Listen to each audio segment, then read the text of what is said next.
endings, broken futures, shattered dreams, end of times ain't what it seems. Hello, friends. This is Sam Cheney, reporter for Weaponized News. Today is June 29th, 2026. Thank you for joining us on this Monday edition of Weaponized News. Quite a bit to get to. Trump says we're going to have peace talks with Iran in Doha. Iran says we're not going to have peace talks. No peace talks, as there were some attacks over the weekend. We covered a little bit on Friday. We'll take a look at the latest developments in the Iran war. We'll take a look at Trump and the rest of the Republican establishment now rolling out the new Red Scare on the back of these Democrat, socialist, progressive wins there in New York. So we'll take a look at that. Bunch of rulings out of the Supreme Court today. We'll take a look at those. What else do we got? A bunch of economic news, bunch of police state news. We've got a bunch of geopolitical news, and they're leveling Lebanon. It continues. So Katz is saying it's Trump's fault. Take a look at that. And the genocide in Gaza continues. And they're using, who is it? These rights groups. Well, we'll get into a big report about a couple different rights groups now exposing the fact that, yes, indeed, they are using glyphosate and white phosphorus in Lebanon. We'll take a look at that big report and a bunch more on this Monday edition of Weaponized News.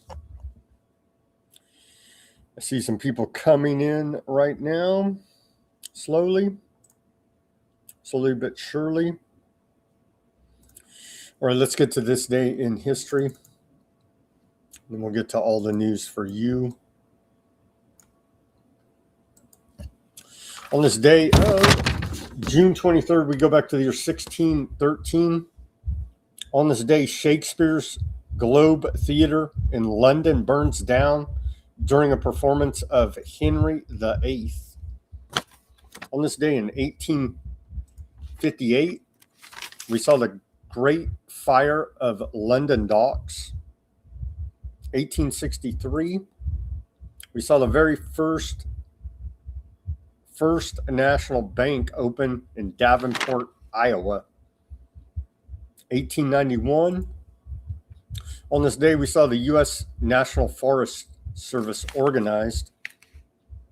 On this day in 1939, we saw Ford introduces the revolutionary Ford Ferguson 9-in tractor incorporating Harry Ferguson's 3-point hitch system. 1944, on this day, the U.S. 7th Army Corps conquers Cherbourg, France. 1946, on this day, Black Sabbath, as the British arrest 2,700 aardvarks in Palestine as alleged terrorists. How the tables have turned. On this day, 1956, U.S. Federal Interstate Highway System Act signed into law by Dwight Eisenhower, then president. On this day, 1969, we saw the first aardvark worship service at the White House. 1967, I jumped ahead, 2 years there. Aardvark land removes barricades, reunifying Jerusalem. 1970,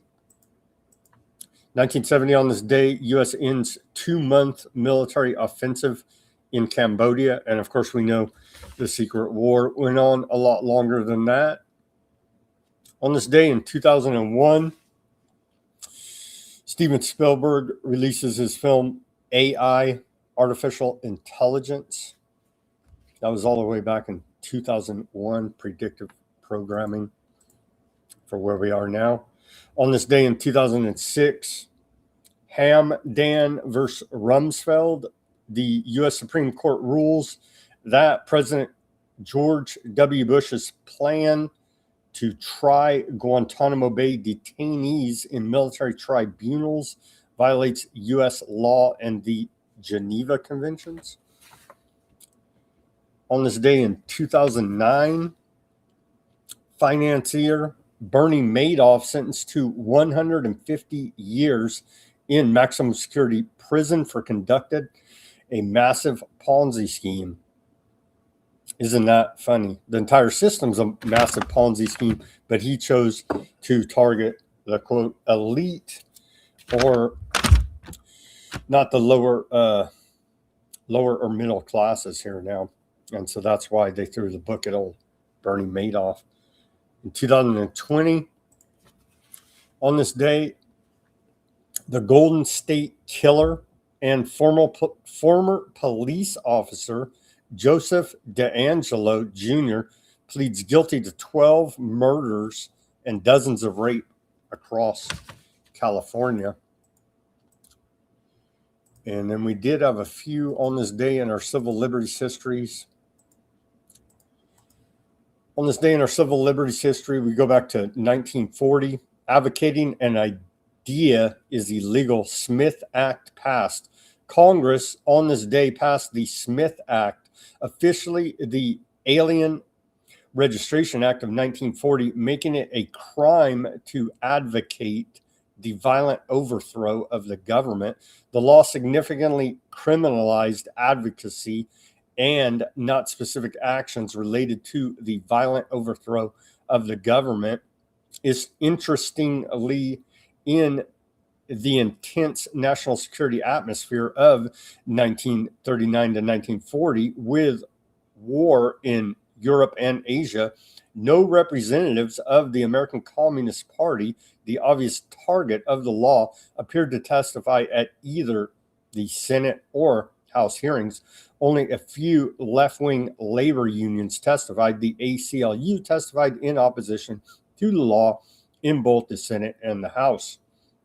The Supreme Court in Dennis versus United States decided on June 4th, 1951, upheld the constitutionality of the Smith Act in a case involving the prosecution of top leaders of the Communist Party. Civil libertarians regarded the Dennis decision as a major blow to the First Amendment because at trial, the government introduced no evidence linking the defendants with any acts directed toward the violent overthrow of the government, and instead relied entirely on ideas expressed by them. After the Dennis decision, the Justice Department embarked on prosecutions of what were called second-tier Communist Party leaders in cases in 15 separate cities. The court limited the scope of the Smith Act in Yates versus United States on June 17, 1957, one of the most famous Red Monday decisions that limited various anti-communist measures. In Yates, the court held that the actions of the defendants did not pose a clear and present danger. Yates essentially ended the government's use of the Smith Act.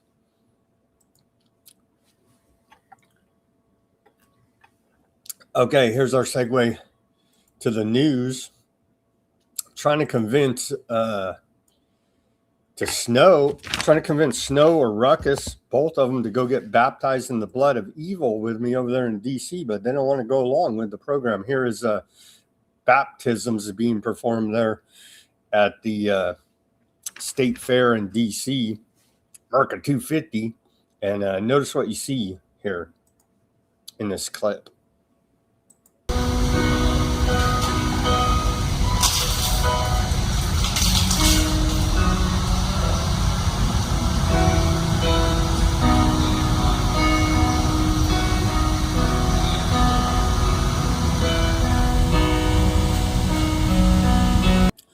So you can see a packed house, bunch of people ready to be baptized in the blood of genocide right there.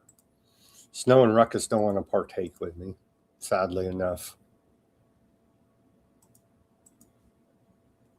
AIPAC drops new ad touting LGBTQ plus pride. Very conservative of them for the evangelical Christian Zionists. They should really love this. I'm 34 years old. I'm an analyst about Israeli-Lebanese relations, and I'm part of the LGBTQ+ community. I'm Christian. I'm Lebanese, Israeli. You can say all of these things together.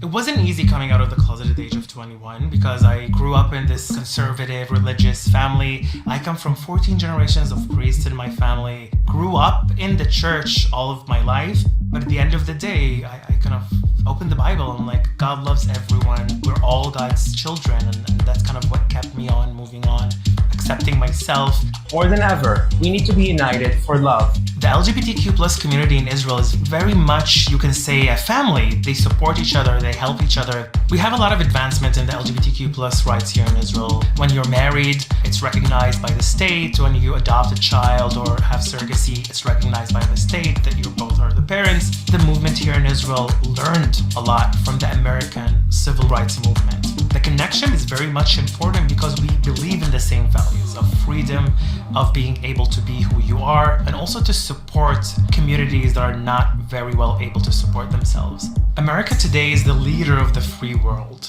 all across the world. And Israel today, I see it as the leader of the free world or the free people in the Middle East. Because at the end of the day, we need to be that example for other nations and other people to go and follow in our footsteps.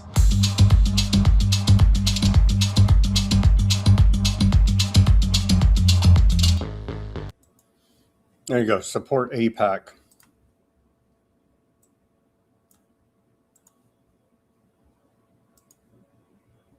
Here's Norm Coleman, the new vice chair of Secretary of War Pete Hegseth's Defense Policy Board, registered foreign agent for Saudi Arabia. Says the aardvarks are masters of the universe.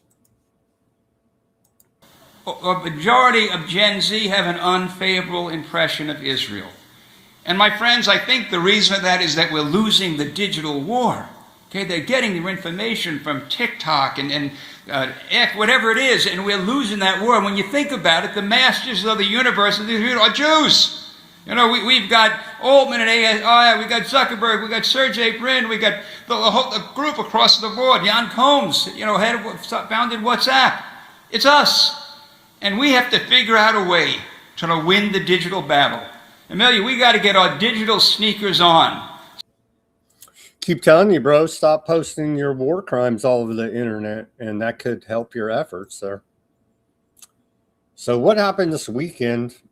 They messed up by putting TMZ tabloid there, an office in D.C., right? Because now they're on it, man. They're on it. So over the weekend, Great American State Fair, not looking so good. Not looking so good. Here's some images from TMZ D.C., and it's not looking so popular there now. All-time classic right there. Yeah, not so popular. Not so popular. Trump's so toxic, he's ruining America 250. It's quite tragic, actually. He's taken America's 250th anniversary of our independence and turned it into a MAGA shit show. Here's the makeshift stage arch there. Some video of it.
As you can see, the arch, it's like paper mache. Looks like the moon lander. Trump says communism is the greatest threat to our country since World War I, World War II. Didn't we fight with the communists in World War II? I believe we did. But never mind that fact. Pearl Harbor or 9/11, really? Really? They're trying to roll out the Red Scare. Never mind the dual citizens in our own government already in high positions of power. Never mind any of that.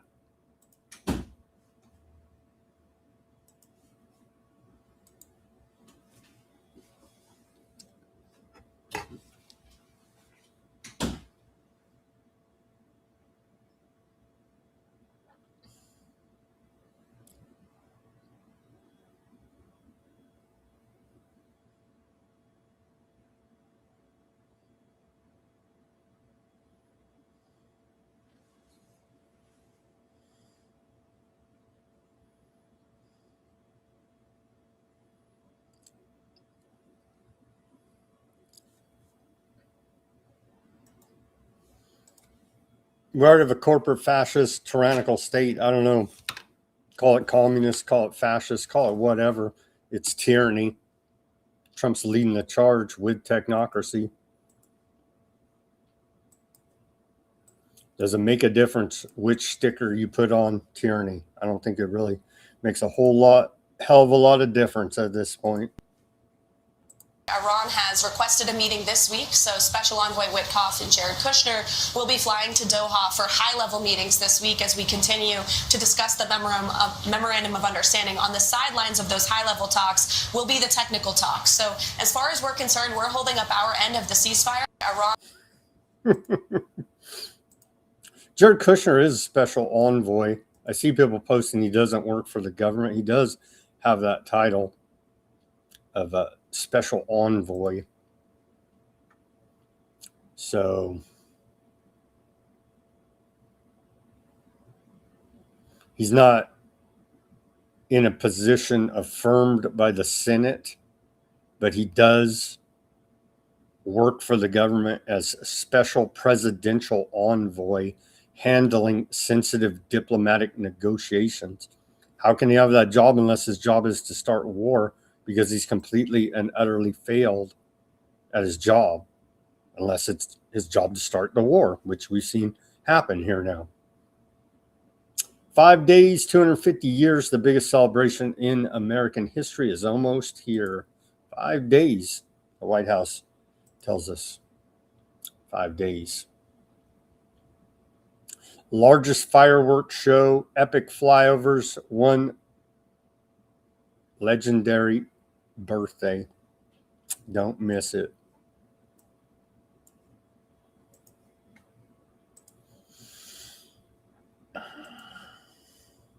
Iran has requested a meeting. It will take place tomorrow in Doha. And they laughing at us? Doha. Iran denies technical talks with the United States scheduled this week, contradicting President Trump, who said the two sides would meet Tuesday in Doha. And so U.S. Central Command waited on Friday until the markets closed to announce we had attacked Iran. There is giant market manipulation and war profiteering going into these tit-for-tat strikes now on Iran, just waiting for the whole thing to pick up real hot and real heavy. Deputy Foreign Minister of Iran said no working group meetings are planned this week and dismissed reports that technical talks are already underway in Doha. But J.D. Vance promised us that CENTCOM and the IRGC are going to go hang out together in Doha. What happened?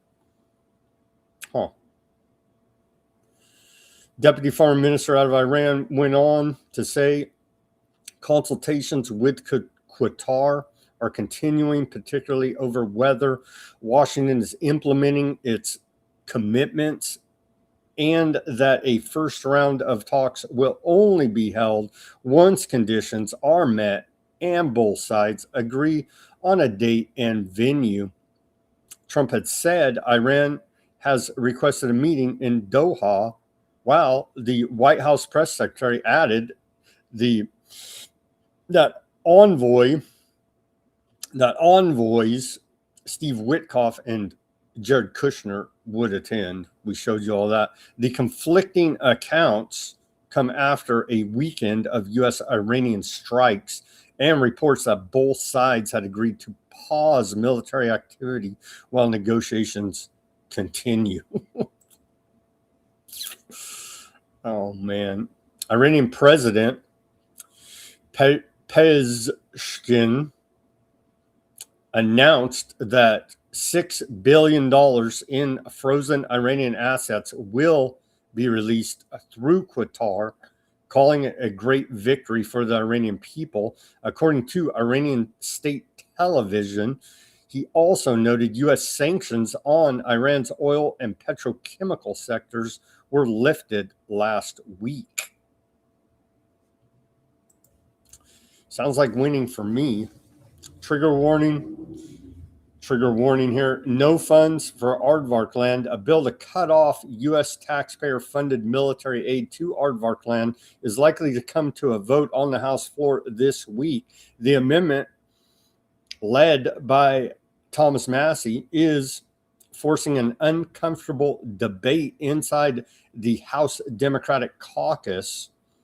It would bar any funds in the State Department funding bill, H.R. 8595, from going to Aardvark land, and under the amendment text, cut $3.3 billion from the Foreign Military Financing Program, the military aid provided under the U.S. Aardvark land Memorandum of Understanding signed during the Obama administration. Bloomberg government reports the Rules Committee has cleared the amendment for a floor vote likely this week, forcing every House member to go on the record. So that shall be interesting and outrageous at the same time.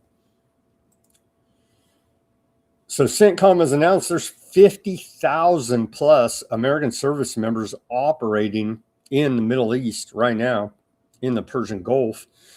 Statement comes as Iran-U.S. MOU hangs by a thread, and Aardvark land calls for large-scale operations against Iran and against Lebanon, I may add, as well. We'll get to more of that reporting later in the show here. A little bit, they're floating the idea, what the hell? It's America 250. You need some more tyranny. They're floating the idea of Operation Warp Speed 2.0. And so we do look forward to that. This is reported by Katie Toledo, former White House health policy advisor. It says in her bio, she says, as a health policy loudmouth and former Trump White House advisor, I was invited to the attempted resurrection of Operation Warp Speed 2.0 last week. Instead of doing a deal with the devil, I sent my regrets and decided to publish the pitch word for word.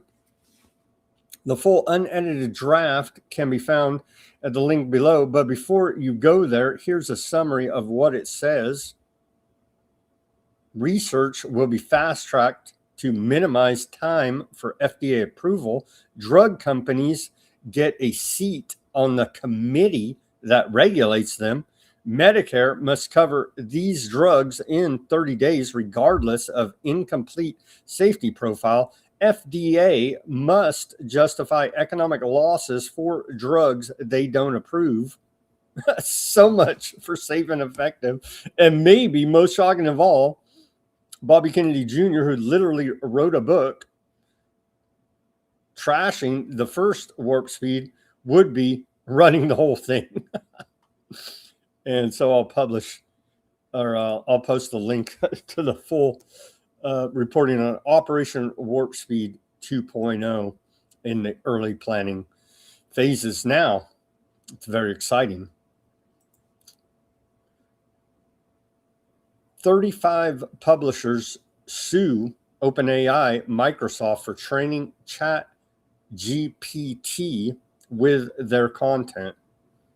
I know, shocking. They just run around, steal everything, and then they say you're bad for copyright when you actually make fair use transformative media.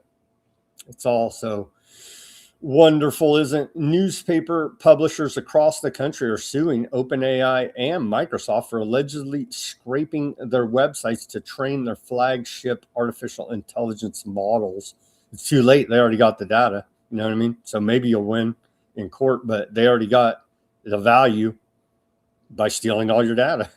35 newspaper publishing companies, largely independent and locally owned, have signed on as co-plaintiffs. They represent nearly 400 news outlets across 33 states, including 3 California papers, the Tahoe Daily Tribune, Sierra Sun in Truckee, and Needles Desert Star in Needles, California.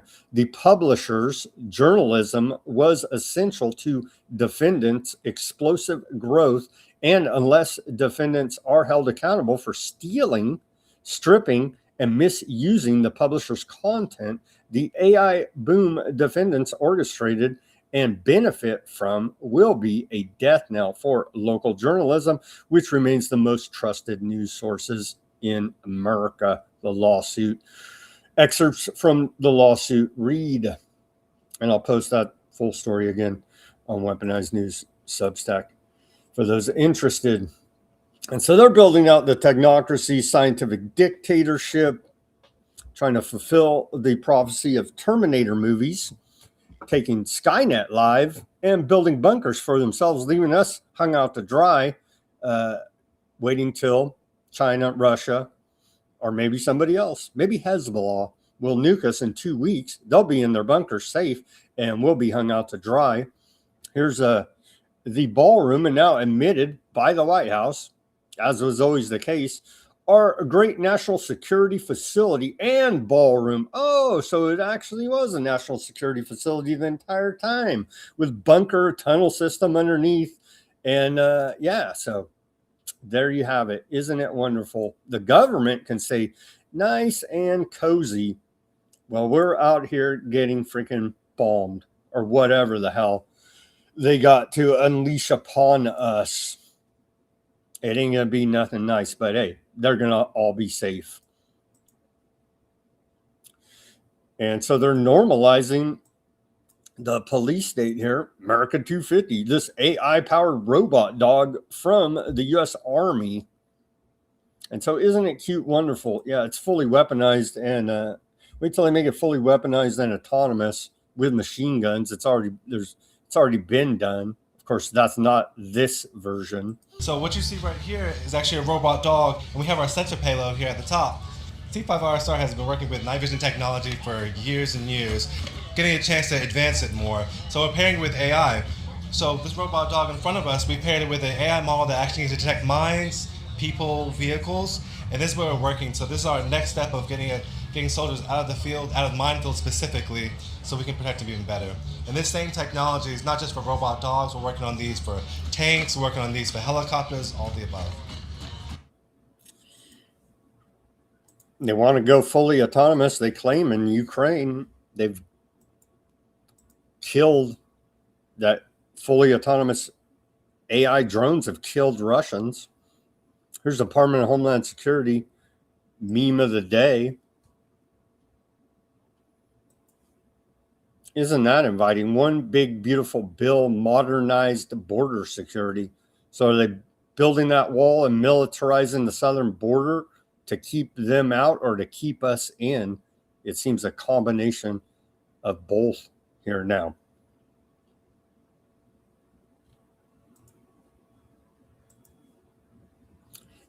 Department of War tells us, Sean Purnell tells us, for 13 months, 0 illegal aliens have been admitted to the United States.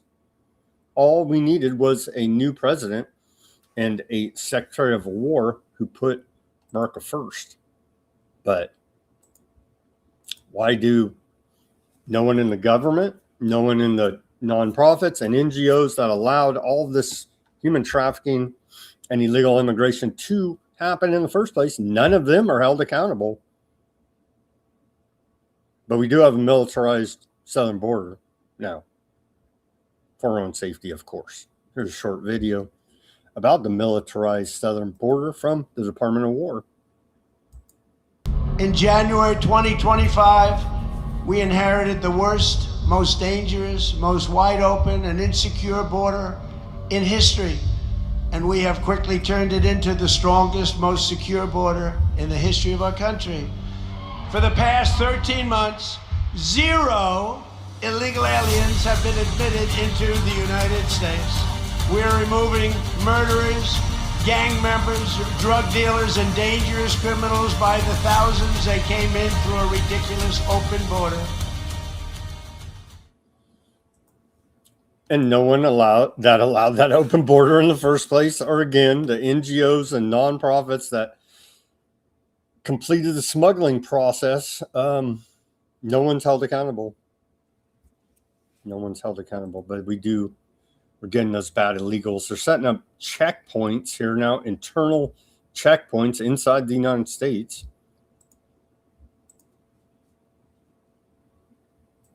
So how about if you're setting up these checkpoints for illegal aliens, you arrest the damn criminals in the government that allowed it to happen in the first place. Oh, that can never happen because it's the same damn government. But you do get a police state.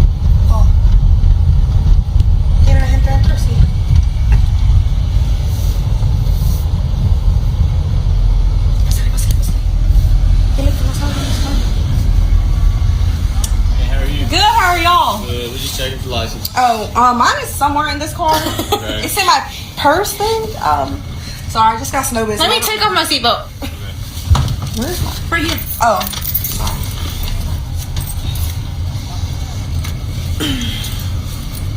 Can you roll up the window, please? Yeah. Why you got dark teeth? Roll it back. Why do I have dark teeth? That's how you bought it. I bought it. This was a sheriff's store. Because I got in a wreck. So it's different colors. You got insurance? Yeah, I do.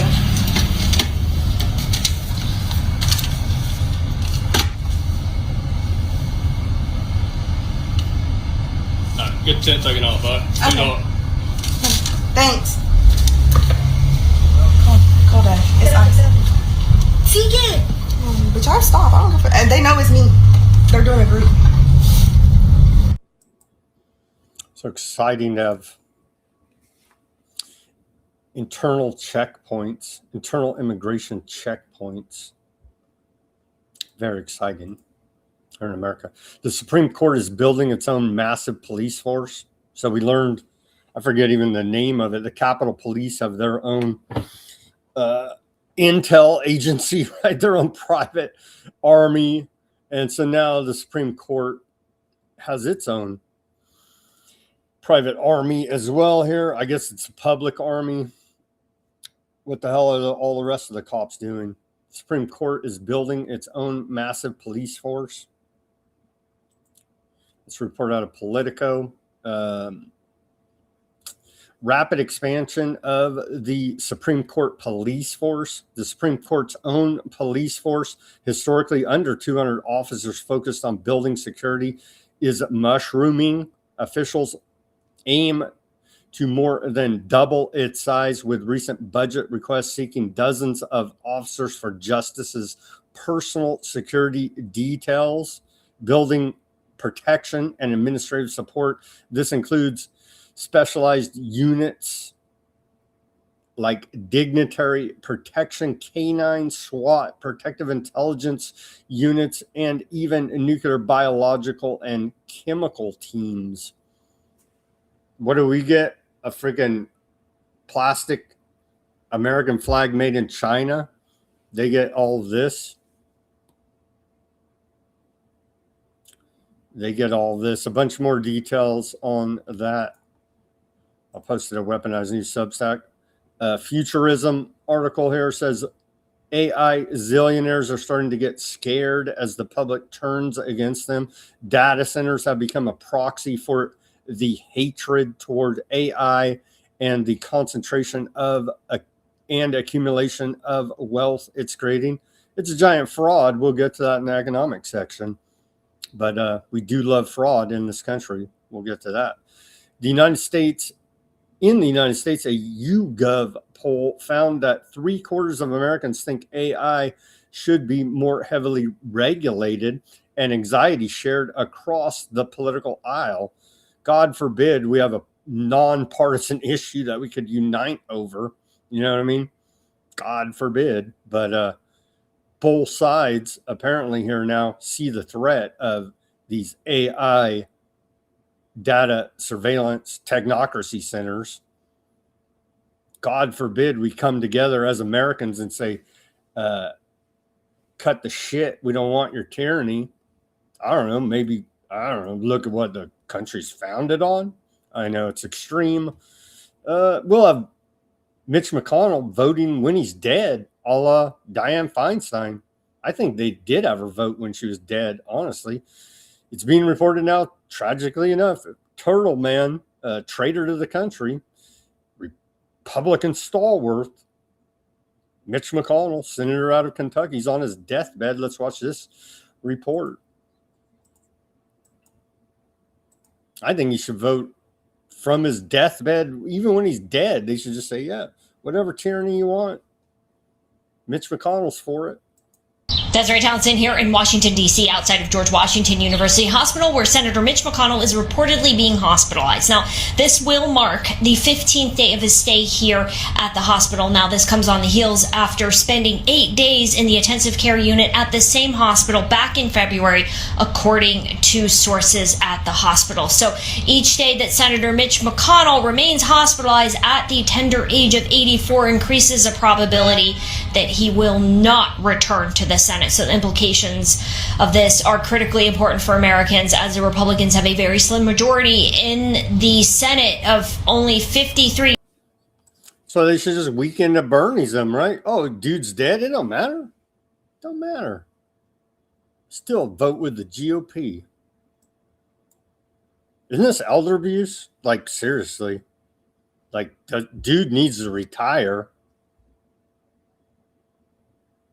I mean, he's had like 3, 4, 5 strokes in the public. He glitches out.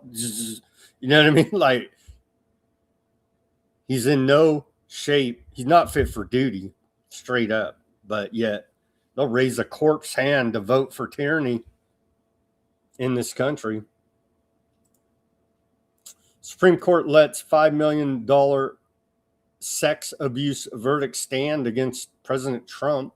I don't know why they had to do it with this goofball broad Jean Carroll instead of probably some other even more legitimate claims against him. President Trump had asked the Supreme Court justices to intervene after a jury found that he had sexually abused and defamed the writer Jean Carroll. This chick, and I don't know, she went on TV and just was goofy. And the whole thing, she made herself look real bad. But yeah, you still got to pay it. The Supreme Court earlier today decided a request by President Trump to review a $5 million civil judgment against him after a jury found in 2023 that he sexually abused and defamed the writer Jean Carroll. So you got to pay up, Trump, according to the Supreme Court. Jeffrey Epstein used sham science foundation to continue abusing women when he was in jail. This is OK Magazine. They say Epstein allegedly turned a bogus nonprofit into the ultimate get out of jail free card. He used a fake science foundation office to continue meeting with powerful associates and abusing young women while serving his 2008 jail sentence. Fake foundation, real freedom. According to the Telegraph, Epstein secured work release privileges by claiming he needed to operate the Florida Science Foundation, a nonprofit he said had existed for 15 years to fund scientific research. Literally, all you got to do is scream science and you can do any crime. I mean, that's what I get out of all of this, is you just say science and they're like, go democide all those people. It's in the name of science. Go rape them, drink their blood, the whole routine. It's for science. Continuing here, but records reviewed by the UK Telegraph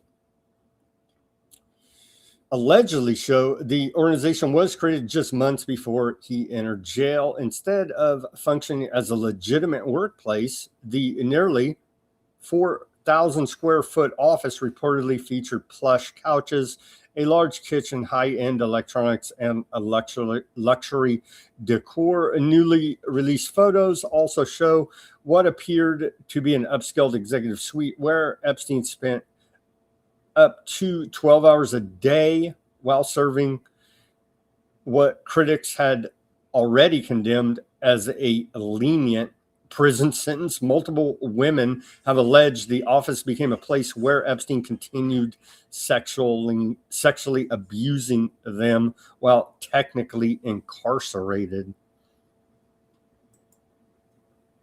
Hitler in Epstein files. Times Now Digital reports emails with Rothschild banker reveal claim Nazi leader lived in Jewish-funded shelters.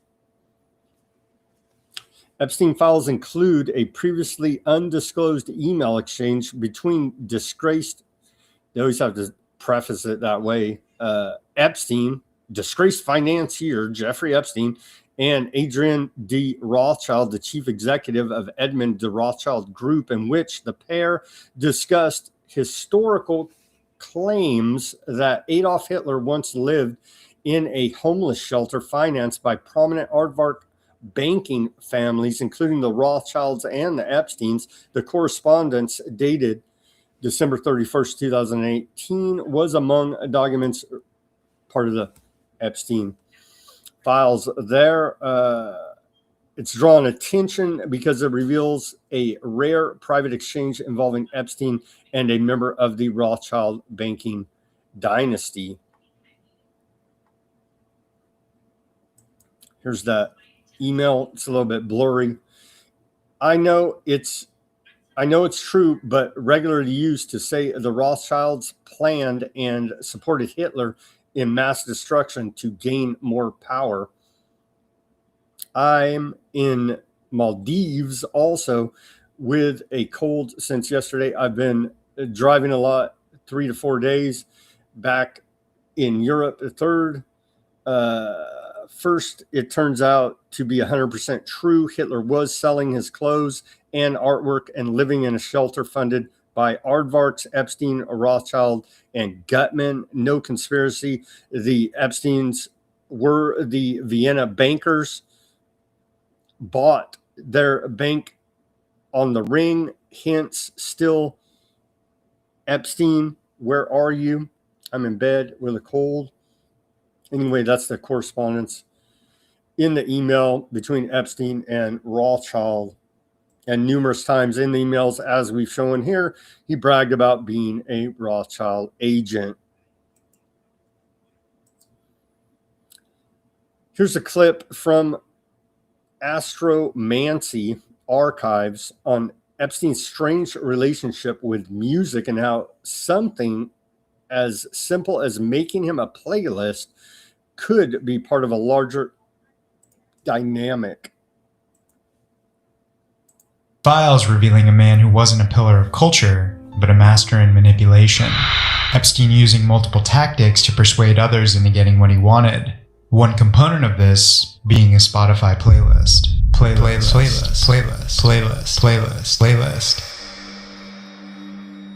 As Epstein had multiple accounts of grooming throughout the 2000s, he developed a deep curiosity with staying up to date with the music of the youth, requesting one young woman to build a playlist with just what you would like. To the normal eye, these would be simple requests, but to Epstein, they were a method of exchange. If Epstein failed to receive these playlists in a prompt manner, he would become irritated, scolding the person on the other end. Writing to a young woman in February of 2012, "I scheduled my day around you. You've not been nice with me. No playlist. After 1 month, you tell me you do nothing all day but chill in the apartment I give you. And then you tell me sorry, I have no time to make playlist. In October 2011, another redacted sender, who had Epstein saved as Uncle F, relayed that he'd be more willing to help her secure a guest speaker at an upcoming event for her school if Uncle F had the playlist he was promised. After delivering the songs, an assortment of EDM remixes for popular tracks, they were placed into a playlist on Epstein's actual Spotify account with the name Selena.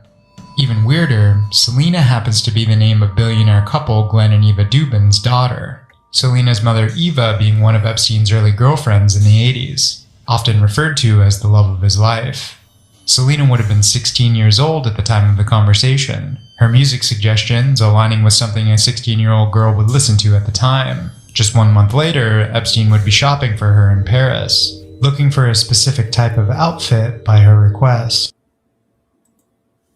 Just everything, manipulation, control. There are two separate documents in the Epstein files that indicate Jared Kushner is Mossad. Read everything below. When you out his actions from the first term to deals he is making as a non-elected acting in capacity for the U.S. president, it makes sense. So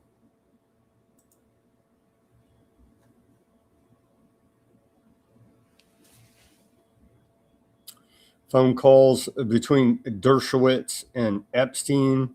After these calls, Mossad would then call Dershowitz to debrief.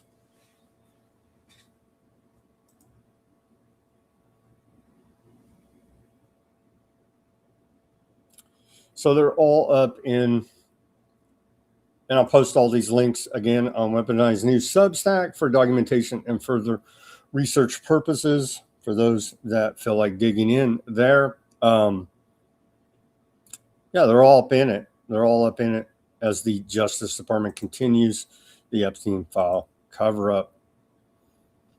So it's being widely reported, or not really widely, I guess from my crazy news sources, that CERN is shut down. It's being announced to be shut down. It's coinciding with a strawberry full moon tonight. And so feels like some type of ritual going on here now. Full strawberry moon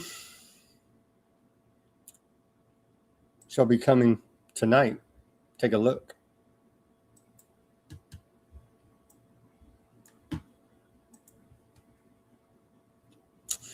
Okay, some of the Supreme Court decisions that came out today.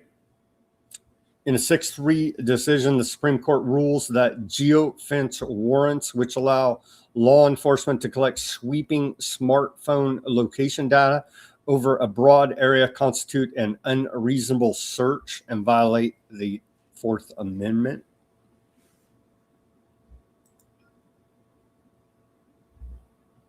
Trump applauds the Supreme Court ruling for creating the greatest increase in presidential power in the last 100 years. And so that's this. In the primary decision, the court held that statutory, quote, for cause removal protections for Federal Trade Commissioner, FTC commissioners violate the Constitution's separation of powers. Trump had fired Democrat FTC Commissioner Rebecca Slaughter, originally nominated by him in his first term, but re-nominated by Biden without cause, citing policy misalignment with his administration's priorities rather than inefficiency, neglect of duty, or malfeasance. Lower courts had reinstated her based on long-standing FTC Act protections. The core reasoning behind its ruling: the president has executive power under Article 2 and must take care that the laws be faithfully executed. And so they're allowing for the essentially firing of federal regulators. This applies broadly to heads of 24 multi-member independent agencies, potentially allowing presidents to replace members over policy disagreements and shifting power from Congress toward the executive. But guess who you can't fire is the Federal Reserve, because as Alan Greenspan told us, they're above the government.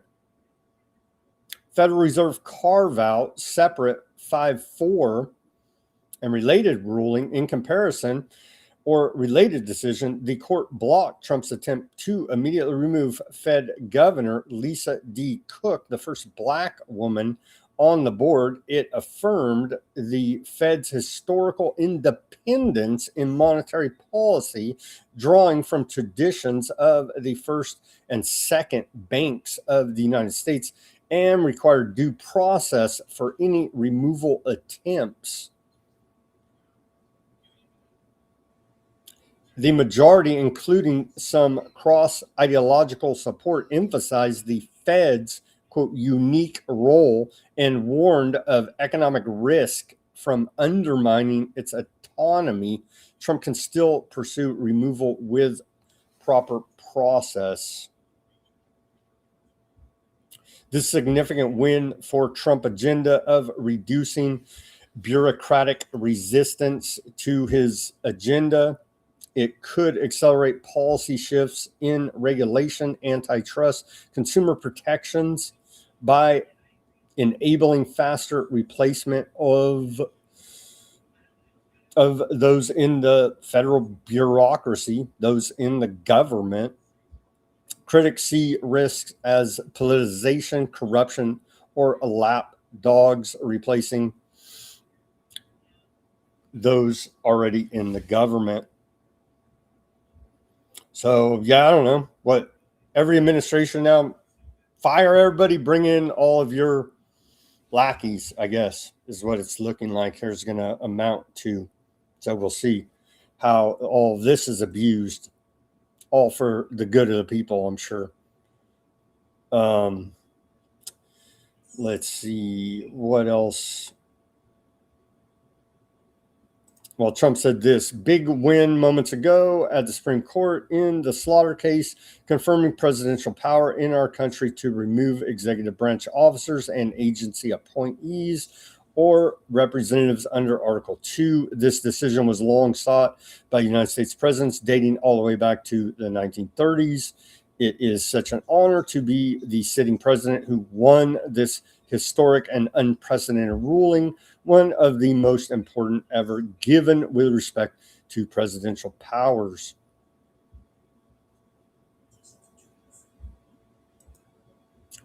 There's that post by Trump. More Supreme Court rulings from earlier today. Supreme Court ruled that the states may count mail-in ballots received after Election Day if they were postmarked by Election Day, rejecting a Republican-backed challenge supported by Trump. The decision keeps current voting rules in place in over half the states ahead of the 2026 midterms. Supreme Court blocks Trump from firing Federal Reserve Governor. Talked about that already. Onto the economic section of the show. Claude's Anthropic to be used in California state and local governmental agencies. Is it better than Palantir? Is there any difference? We shall see. Turning the screws of technocracy. Meta has introduced Brain to Query V2, an AI system that translates brain activity into text using non-invasive brain recordings. At least they're not calling for a brain chip quite yet there. Germany's public broadcaster ARD has aired a climate awareness campaign urging reduced air conditioning use during their severe European heat wave. It's being reported. Well, the World Health Organization, they are always 100% accurate. They save us from bats, rats, you name it. Who saves us, right? They've linked over 1,300 deaths now in the EU to the recent heat wave. And of course, they're shaming America's CO2 output. I blame it on the data centers, surveillance centers. Ford has rehired human engineers after AI fails to match quality checks. And so what do we do with Ford? Report out of the BBC. Ford says has hired back some human engineers after AI failed to match their skills and experience. In a bid to reap the benefits of tech, which developers claim can cut costs and boost productivity, Ford adopted it across some parts and operations, including for quality checks. But according to Bloomberg, its executives said the firm has rehired more than 300 veteran quality inspectors in recent years to make up for the pitfalls of its automated systems. Artificial intelligence is a fantastic tool, but it's only as good as the information you use to train it. VP of Vehicle Hardware Engineering there at Ford said. And so just steal your data to train it like OpenAI. You know what I mean? Micron is about to be more profitable than any U.S. company except NVIDIA and Google. And of course, they're a microchip semiconductor manufacturer. McKinsey Scott has given away $26 billion almost entirely to progressive groups that seek to dismantle the very way of life that built her fortune. Katie Miller, propagandist for the government, reports.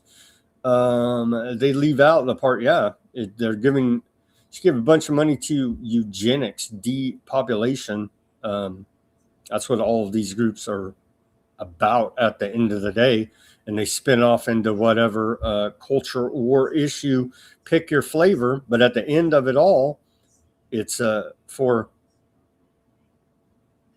Malthusian depopulation.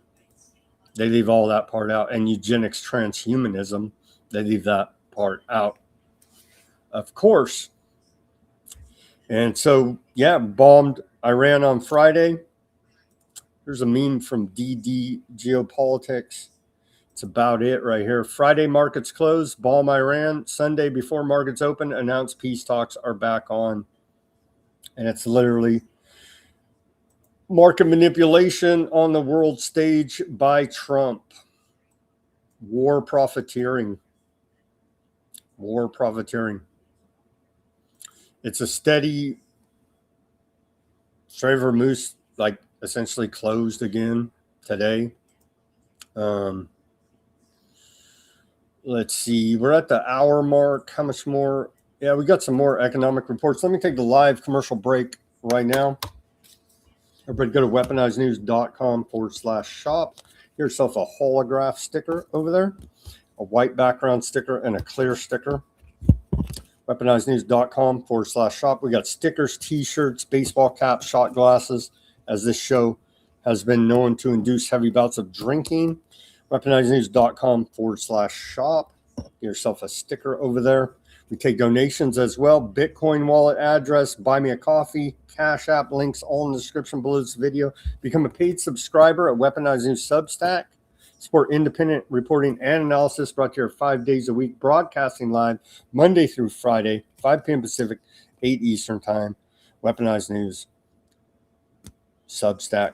Links in the description below this video. We appreciate all the patrons to the store, the paid subscribers, and the donors. Any which way you choose to support us is truly appreciated. Give me that like, share, subscribe, push that notification button. All of that's free. Check out weaponizednews.com/shop. Check out Friday's show. That was a pretty good one. Pretty good show on Friday. All right. And that's at Weaponized News Substack as well. All right. Thank you for your attention to that matter, and welcome back to the second half of Weaponized News on this Monday, June 29th, 2026 edition. Back into more economic reporting. Kevin Hassett, always with a shit-eating grin on the cable news, financial channels, lying how great the economy is. He says that traffic's really moving there in the Strait of Hormuz, 100 ships per day. Maybe over the weekend it's died way down. The traffic through the Strait of Hormuz has died way down. We'll get to that reporting. Team Trump is exposing billions in fraud, even as Democrats keep actively encouraging it. Team Trump is exposing billions in fraud. And again, that what they're talking about is literally, and the irony of it all, captain of fraud in America, the Commerce Secretary, Howard Lutnick, standing behind him. We're tackling fraud. We're exposing fraud, like one of the biggest fraudsters in America right there, besides Trump. So there you go. They don't miss a trick. America first or family first? Trump's $1.6 billion deal set to profit his sons. A U.S. Kazakhstan agreement to develop a massive tungsten mine is facing scrutiny after businesses connected to Trump and Lutnick families positioned themselves to profit from the deal. Trump is literally the most corrupt administration in history. And Democrats, MAGAs, they turn a blind eye. They don't want to see it or hear it. It's the truth. I'm sorry to report to you here now. I wish it wasn't this way. It is this way. A major agreement between the United States and Kazakhstan to develop one of the world's largest untapped tungsten deposits. They'll probably take that tungsten and steal your real gold bars at Fort Knox and replace it with a tungsten painted gold. Wouldn't surprise me if that's one of Trump Lutnick schemes as well. Tungsten deposits has now landed in hot water after revelations that were made about businesses linked to the families of President Trump and Commerce Secretary Howard Lutnick stand to benefit from the project. The agreement gives Washington access to one of the undeveloped tungsten deposits, which is used in missile warheads, fighter aircraft, semiconductors, and defense technologies. Before the deal was finalized, the Trump administration was prepared to back the project with up to $1.6 billion in federal financing. Within weeks of those negotiations, companies linked to Don Jr. and Eric Trump and family of Commerce Secretary Howard Lutnick acquired financial interest in entities connected to the Kazakhstan mining project.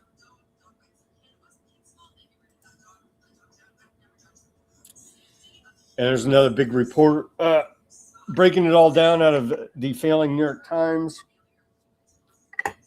It's being widely reported. I'll link to it at Weaponized News Substack. And of course, Howard Lutnick, Cantor Fitzgerald set to profit handsomely off this deal.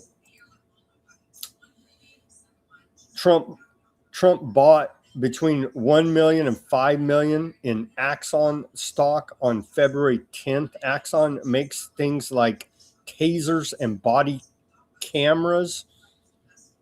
2 weeks later, ICE posted a notice seeking a 5-year, $220 million taser contract, enough to more than quadruple its current inventory. The notice seeking a contract doesn't name Axon, but experts say the specifications only match Axon products. He's just a genius investor. He doesn't sit at his desk all day on Robinhood, as JD Vance suggested. No, he doesn't. They have a team that are pumping out fraud, schemes, scams to run. They're like, what's next? Well, body cameras and tasers. Invest $1 million, Trump. Oh, just magically 2 weeks later, they're awarded a giant federal government contract for the company Axon that makes said tasers. It's just genius investors and happenstance, I suppose. No, they're rigging everything and profiteering off of our backs. Trump bought as much as 5 million in this report from CNBC. I was lowballing it at 1 million. Trump bought as much as 5 million in Axon stock before ICE sought $22 million taser deal there.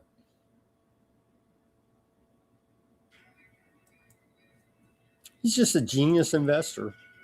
No, they're rigging federal contracts and profiteering handsomely off of it here now. 9 poly market accounts linked to millions in profits from bets on U.S. military ops. It's real ugly, man. Here's a report by 60 Minutes about it. We spotted 9 poly market accounts, all connected, who made collectively $2.4 million betting almost exclusively on U.S. military operations. Wow, imagine that. And remember, they busted, who was it? Some military dude. They busted him. But if you're in the establishment part of the racket, then you're allowed to go ahead and profiteer. Let's watch this report from 60 Minutes on this war profiteering. It's all just coincidence, I'm sure. The bets. They're so effing corrupt, man. This government's so effing evil. Unusual Whales reports the Strategic Petroleum Reserve here in America is at its lowest level since 1983.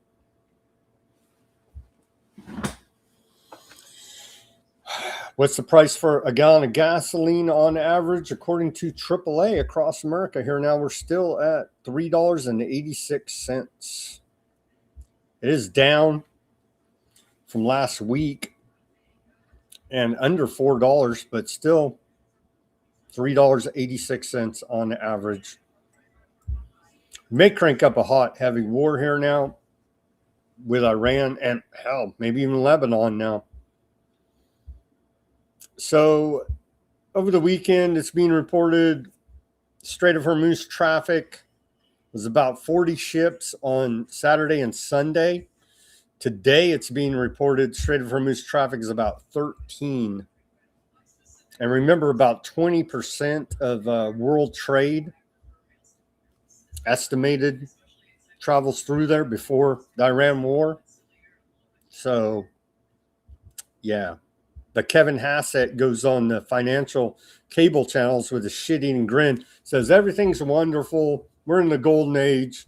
It's flat out lies. It's flat out lies. Strait of Hormuz is essentially closed here now again, with 13 vessel transits today recorded. Not good. Not good at all. And what else is not good? When you're getting slammed by friggin' skull and bones, horse-faced John Kerry. John Kerry slams Trump's Iran deal. And we reported before, we were saying Bibi Shadow President of America tried to sell him in the Obama administration the same thing. We're going to be nuked in 2 weeks. Oh my gosh, we got to attack Iran. They didn't, in the Obama administration, take the bait. As John Kerry was Secretary of State there, I believe, during the Obama administration. So yeah, he's just talking more about it. Yeah, they didn't buy what Bibi was selling, but Trump bought it hook, line, and sinker now, didn't he? As we continue to report, U.S. left behind tons of toxic waste at former military base in Greenland, hundreds of thousands of liters of diesel, millions of liters of low-level radioactive water, heavy metals, and more. Danish newspaper Politikens investigation reported. Yeah. They pass on they socialize negative externalities, to put it in economic speak for you there. On to the future. The future is American quantum. And it's a big part of technocracy here now. If we're to believe any of this, the Trump administration is moving at quantum speed. Trump signed an executive order to develop a scientifically relevant quantum computer and advanced quantum networks and sensors. The Energy Department announced Quantum Genius to deliver on the quantum computer by 2028. Who are these guys? Defense Innovation Unit launched Farseer to transition quantum sensing tech to the joint force to the military. NSF expanded the National Quantum Virtual Laboratory for researchers to design experimental quantum tech. Here's that post by the White House. Turning the screws on technocracy. Here's a nice meme of the day from the Department of War. 250, America 250.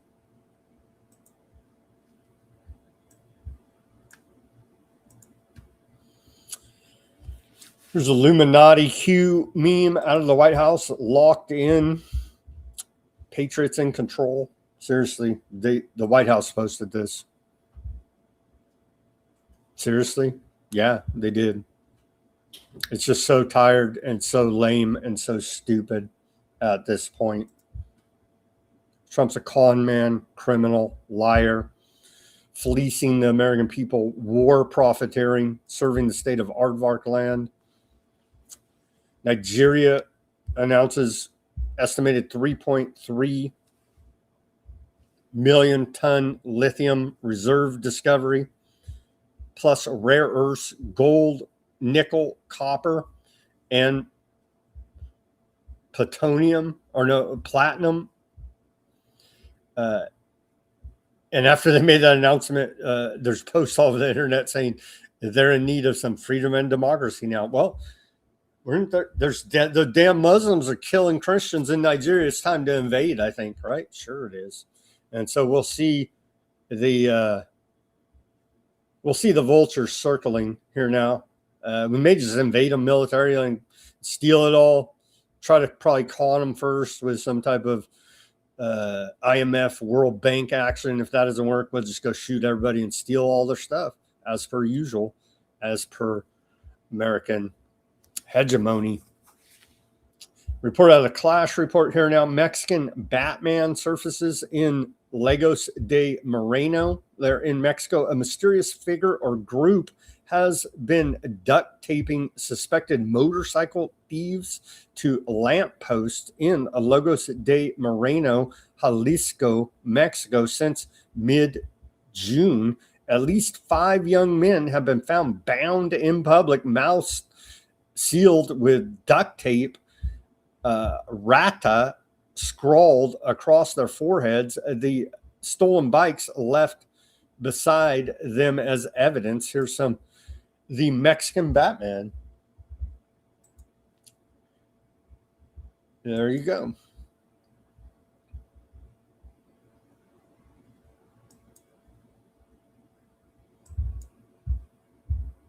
Well, we'll just say, for the sake of argument, it's Q because the Patriots are in control.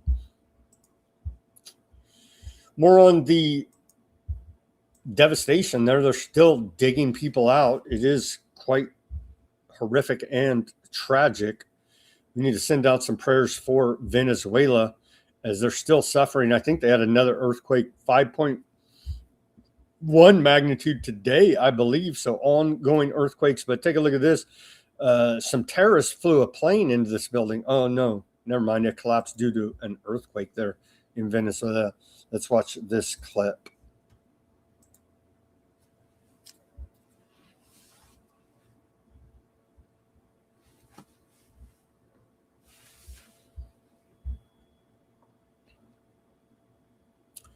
See that? So friggin' terrorists did that. No, it was actually an earthquake. Did they use weather weapons, earthquake weapons? I don't know. Some people are speculating that the earth is alive and there is real seismic activity. But do they have earthquake weapons? Yeah.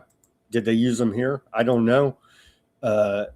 Quite tragic. Venezuela quake kills an estimated 1,719, over 5,000 injured. And that's numbers from earlier today.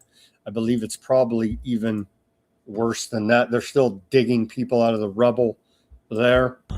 Here's some of the images. And no, this is not a bombing campaign by Aardvark Land in Lebanon. This is Venezuela. Very similar scenes of destruction there. And of course, the human traffickers are seizing. I probably won't even show this one, but there is video, endless rows of bodies. So as they're digging bodies out from the rubble, they're stacking them up there in Venezuela and pouring lime on them. This guy, they found the guy after 5 days. Let's watch this short clip. Man miraculously rescued after 5 days in the rubble. It took intense 106 hours of joint work to extract 21-year-old Aaron Vargas alive from a collapsed building after the Venezuelan earthquake. Talk about being blessed and lucky to be alive.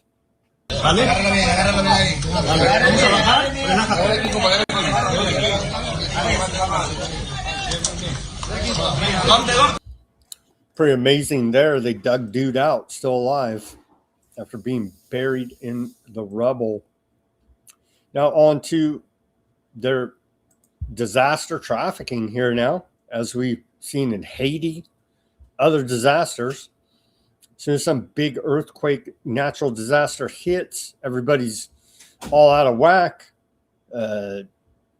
disconnected, right? Searching for family. Couple reports here now. They changed my daughter's last name, and now she's gone. They're stealing the children. And where else was it? Maui. Remember Maui? That crazy deal. They said the kids should go to school, and then they declared an emergency and shut down the school. And they had unaccompanied children all over the place, many missing. It seems like they're running the same type of routine there. Now, in Venezuela, let's hear this report. On the left, we also have one of the people who's quite affected. I would like you to first give me your first and last name, please. I am Noraima Perez, a waitress at the Camurive Clinic, and I am here affected because my 4 children are missing. My daughter Aranza Lopez was taken out alive, but they took her out with a last name that is not hers. Aranza Vergara appears in Social Security. I have looked for her in all the hospitals in Caracas, and she does not appear where they transferred her either. We need international help, and for this to be heard internationally, the children of Vargas are being stolen.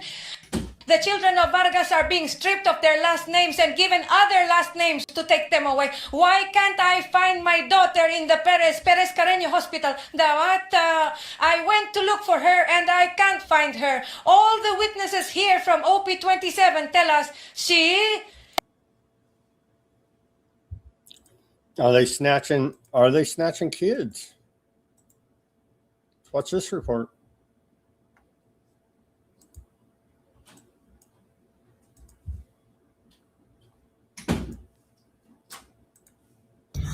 I was watching videos coming out of Venezuela, and what's going on there is worse than what we can imagine. Now, I don't have all the answers. All I can do is use my platform and my following to raise awareness on this issue, because apparently a lot of the people looking for family members, the police and military aren't allowing them to get to the areas that they need to get to.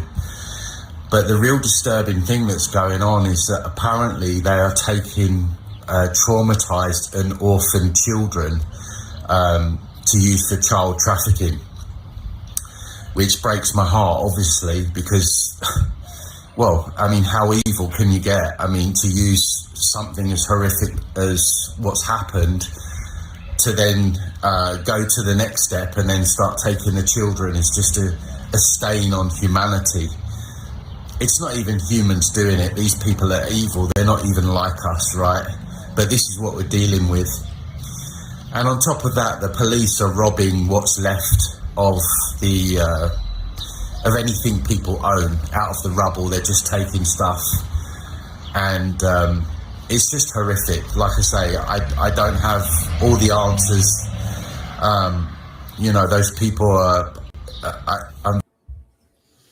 Oh, you know what could help Venezuela? Oh, steal all their oil and gold before this earthquake. Oh, Merck already did that and kidnapped their president. So we're helping.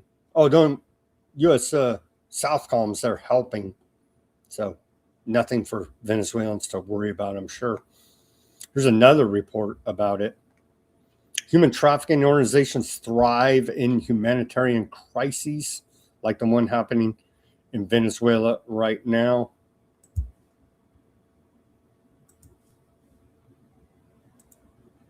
For thousands of Venezuela's children, the earthquake is not over. The most dangerous part is just beginning. According to UNICEF, 3.9 million children live in the areas the earthquake hit. In the chaos, thousands have already been separated from their families, and these separated kids are at risk of being taken and exploited unless they are found and reunited with family members fast. I've already been getting videos in the dead of night about this because there is a known trafficking ring in Venezuela. We have lived this before as a society during the 1999 Vargas tragedy, and we cannot let history repeat itself. And here is the part no one is saying. Aquí lo que no se está diciendo ni reportando. Venezuela's child protection law, La LOPNA, was built for individual child protection cases, not for a disaster affecting thousands of children at once. What is urgently needed, lo que se necesita, is an emergency child protection protocol that streamlines procedures and brings every responsible institution into a single 24/7 coordination center. Un centro de coordinación 24/7 para estos niños específicamente, and allows children to be identified, protected, and safely reunited with their families within hours or at most days. But the regime that should implement these emergency measures has already proven it cannot meet this moment.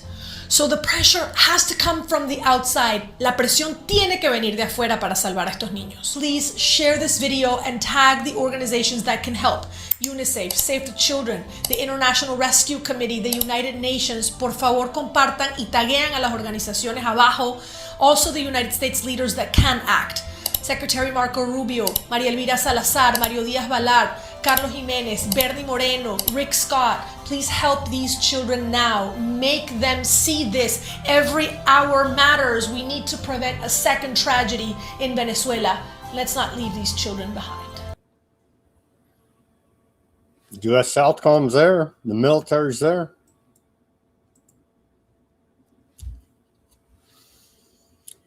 Insanity unfolding in Venezuela right now as we speak. So So we're waiting for a big counteroffensive here now by Russia. There's been a little bit of a counteroffensive. Zelensky says since the start of full-scale war, the Russian army has already set 15 different deadlines for capturing Donetsk region. Right? That's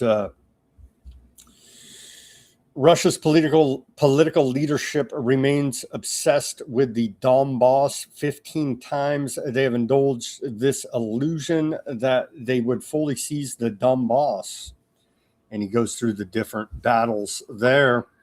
And that's a big part of the Nazification of that region, right?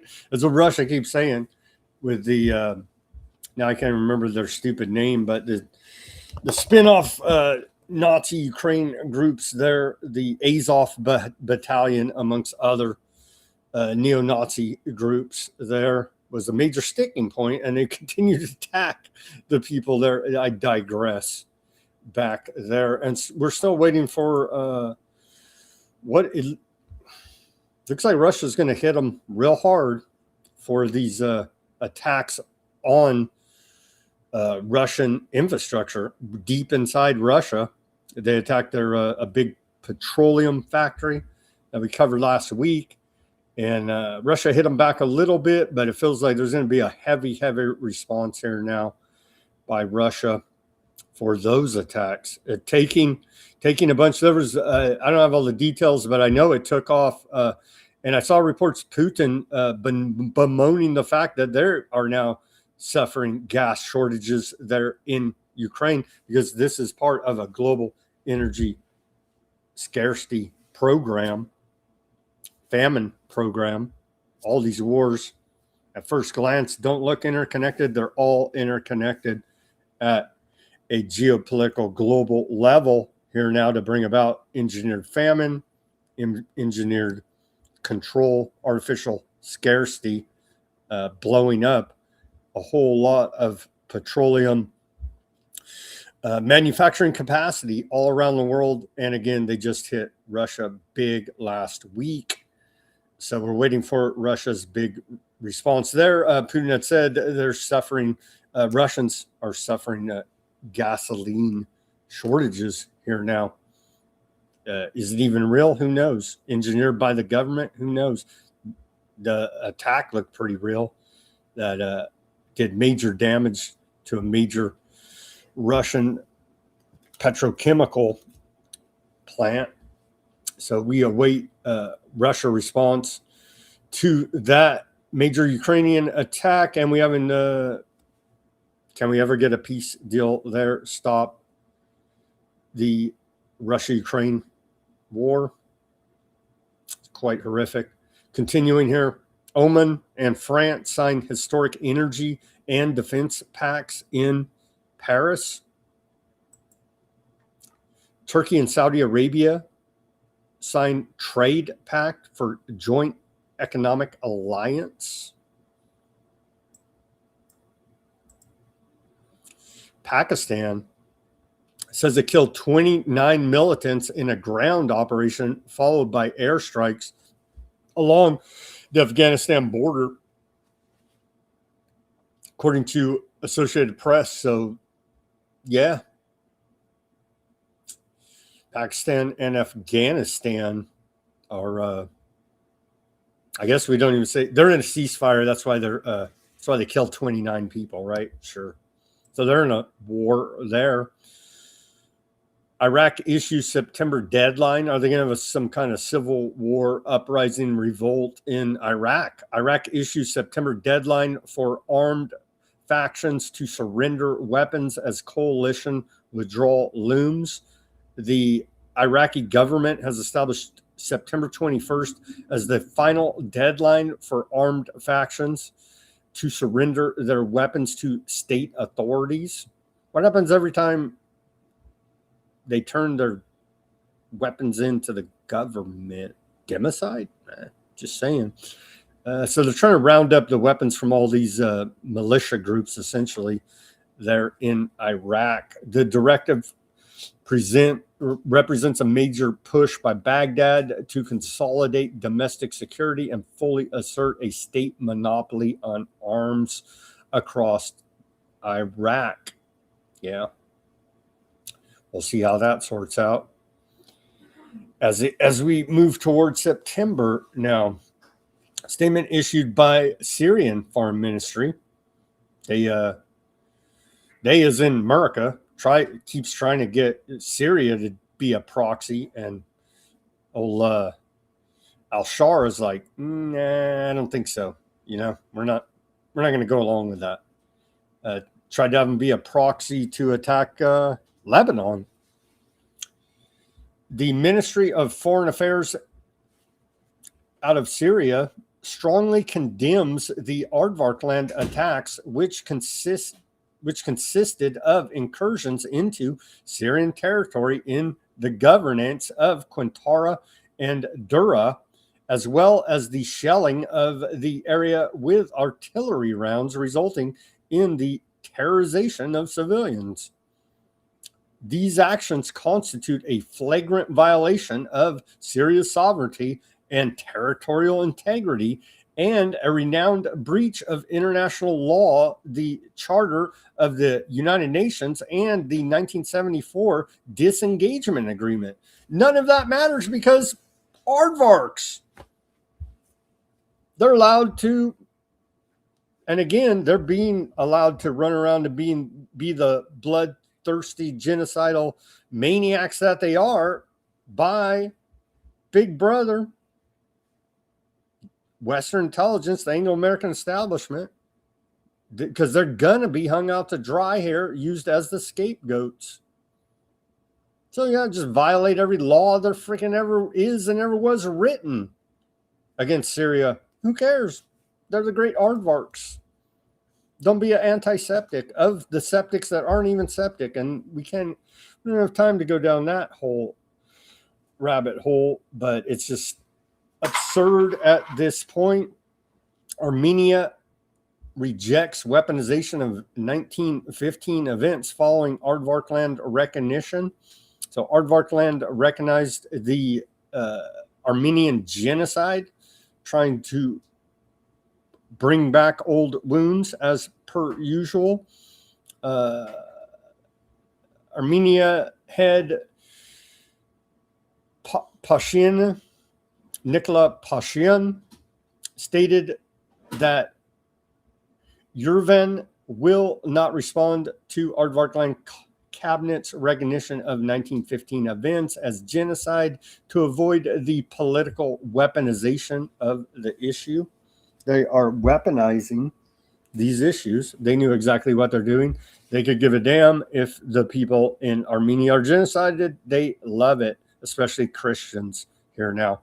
They're trying to weaponize the issue correctly, I do believe, diagnosed there by Armenia. Continuing here, Katz. Aardvarkland War Minister Aardvark Katz said Trump prevented Hezbollah's defeat. So see, I always knew Trump was working with Hezbollah behind the scenes, right? Sure we did. Trump prevented Hezbollah's defeat, Aardvarkland occupation forces to remain in Lebanon indefinitely. In a briefing with reporters, Katz claimed that pressure from U.S. President Trump prevented the defeat of Hezbollah, implying that Shadow President of America, Bibi, yielded to the pressure during a private conversation that Katz himself did not attend. Katz said Aardvarkland occupation forces will remain in Lebanon for the long term and will not withdraw beyond the pilot zones. He added that he had reached an understanding with the commander of U.S. Central Command to maintain Aardvarkland occupation forces in the so-called security zones in Lebanon, Syria, and Gaza. And it's, as we reported, violations of all this different laws, UN resolutions, and on it goes. It doesn't matter. They're aardvarks because they're, again, allowed to go about their genocidal ways for a big setup coming here now. He also revealed that Operation Silver Plow resulted in the destruction of nearly 100 of the Shia frontline villages and the displacement of 1.3 million residents from southern Lebanon and Beirut's southern suburb. Katz concluded by saying, Aardvarkland occupation forces remain on high alert and are prepared to launch an independent operation against Iran, which he said could begin at any moment. Well, that's exciting, isn't it? Flight tracking data indicates Aardvarkland reconnaissance drones are operating over multiple areas across Lebanon and up into Beirut. They're deep in Lebanon here now. Continuing. Another bombing out of southern Lebanon. A demolition project continues. There's no ceasefire. Here's some images. There's a bunch. There's a couple you can see in the distance. Yeah. They're leveling the joint as per usual, creating an apocalyptic wasteland per Gaza. According to Lebanon's national news agency, residential properties in southern towns of Hadatha and Tibet were demolished after being blown up by Aardvarkland air forces. There you go. You can see in the distance there. Yeah, just level the whole place. And that's what they're doing. Here's a report from on the ground there now from Courtney Banu. According to Lebanon's health ministry, at least 4,257 Lebanese civilians have been killed and 12,196 wounded since March 2nd of this year. Let's hear her report from the ground there in Lebanon earlier today.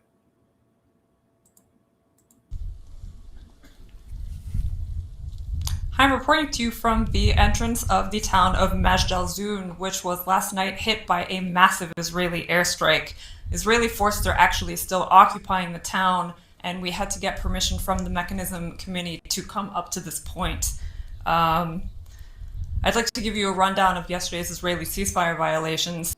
Multiple airstrikes targeting residential buildings in Nabatea and Mifdun, a drone strike in Frun, illegal home demolitions in Taiba and Hadatha, and sound grenades dropped by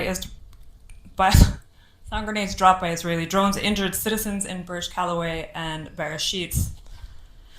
The latest Lebanese Ministry of Health figures stand at 4,246 civilians killed and more than 12,000 injured in Israeli attacks since March 2nd. Hundreds of those killed were children. Keep in mind that while politicians are flying around the world, attending summits, signing deals, nothing has changed. And as a reporter on the ground for the last 2 years, I can confirm to you that no piece of paper that has been signed has altered the reality on the ground.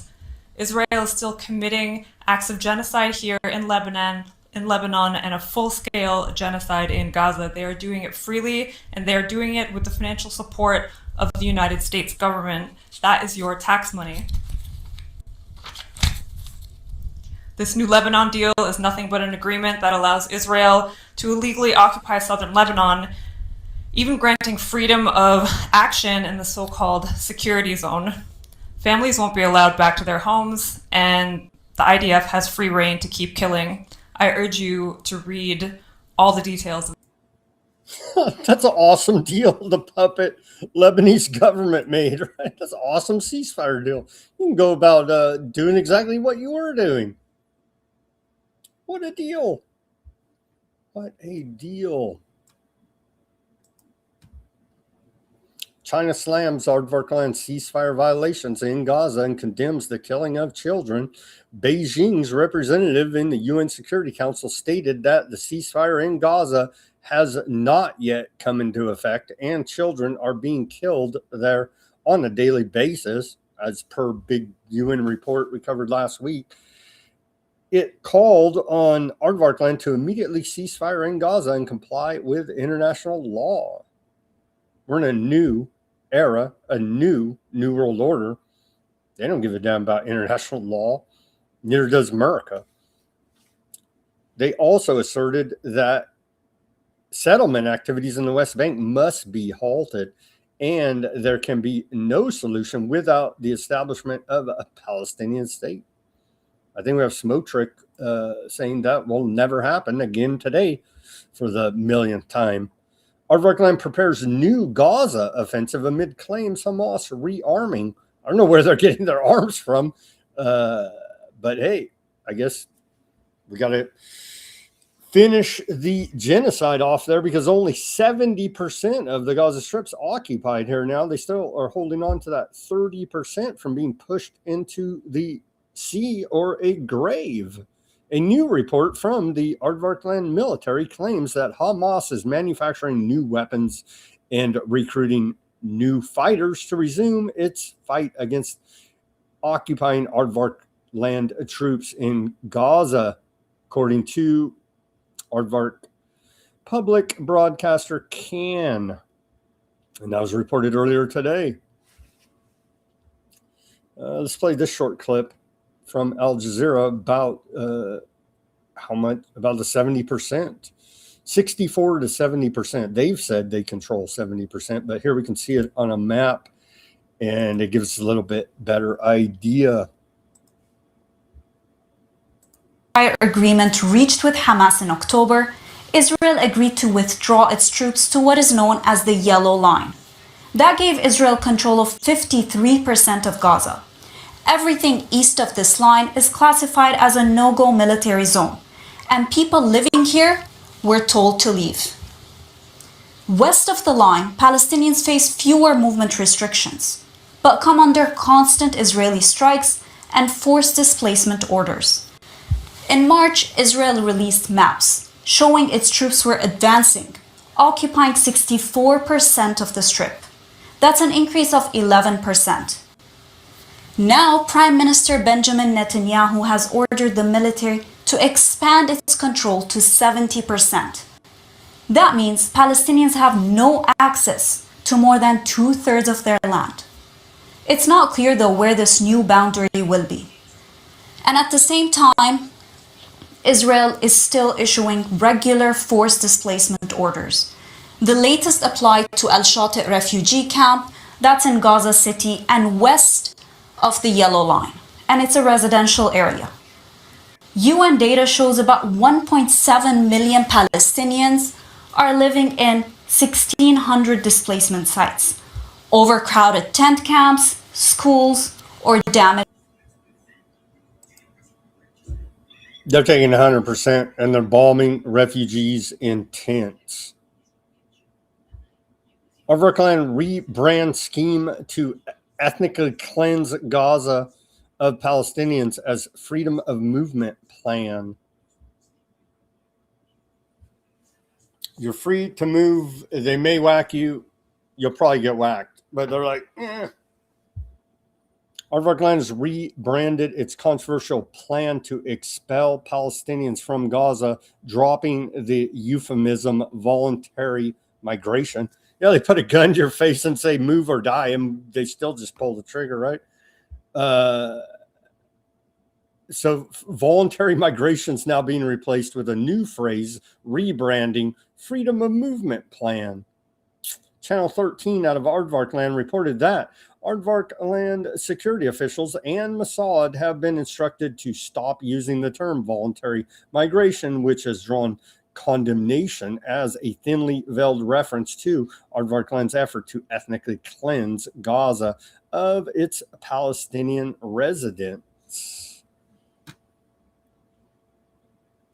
They just changed the name. It's the same ethnic cleansing program. Tragically enough. So yeah, they're moving the yellow line, and you get too close to that yellow line. They whacked a little girl here. How many? Yeah, 6. They're still genociding the Palestinians. At least 6 Palestinians have been killed by Aardvark land attacks. across the Gaza Strip earlier today.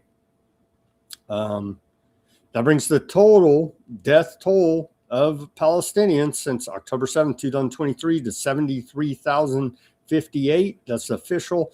And 173,488 injured, according to Palestinian Ministry of Health. And it's way worse than that. Since the so-called ceasefire, 1,045 Palestinians have been killed in Gaza and 3,380 injured, while 786 bodies have been recovered from the rubble. 13-year-old girl was among the 4 Palestinians killed there in Aardvarkland strikes across Gaza.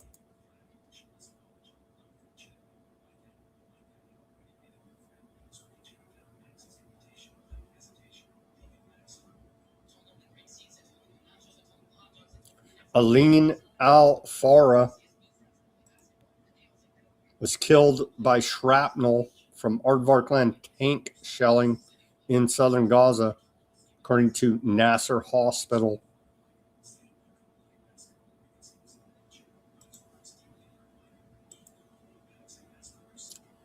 They shot a little baby again. Snipers shot a little baby. I guess we could show you this on the stretcher there. This one's not that brutal. There's video of it. It is quite brutal. I'm not going to show you that one. Yeah, 1-year-old. How old were they? 1.5-year-old. There's video of it. This is a different one, I think. Gunshot in the hand of a 1.5-year-old. And this other one was that was killed. That was killed. I can't even show it because it's like blowing apart. I don't even want to show it, but quite horrific. Here's some video of the bombing the refugees in tents. Here now in Gaza's Kianis.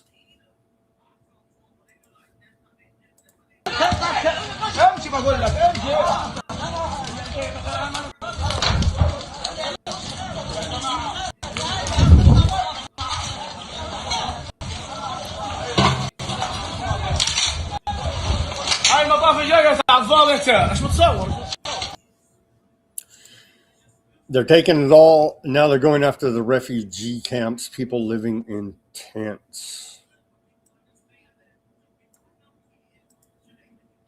Yemen's Ansarallah launches mass mobilization, declares full readiness to end Saudi-led U.S.-backed aggression, blockade and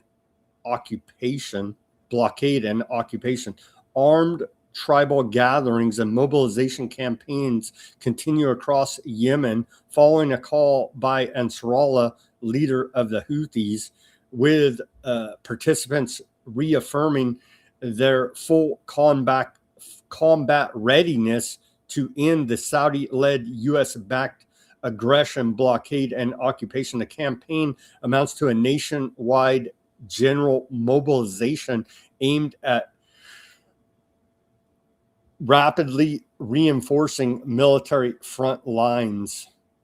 So the Houthis there in Yemen are getting ready to crank up the battle here now, it appears, and they're all pissed off. And I don't have the map. I did see a good map, but they're pissed off as Aardvarklands tried to establish an outpost in Somaliland across the sea from them.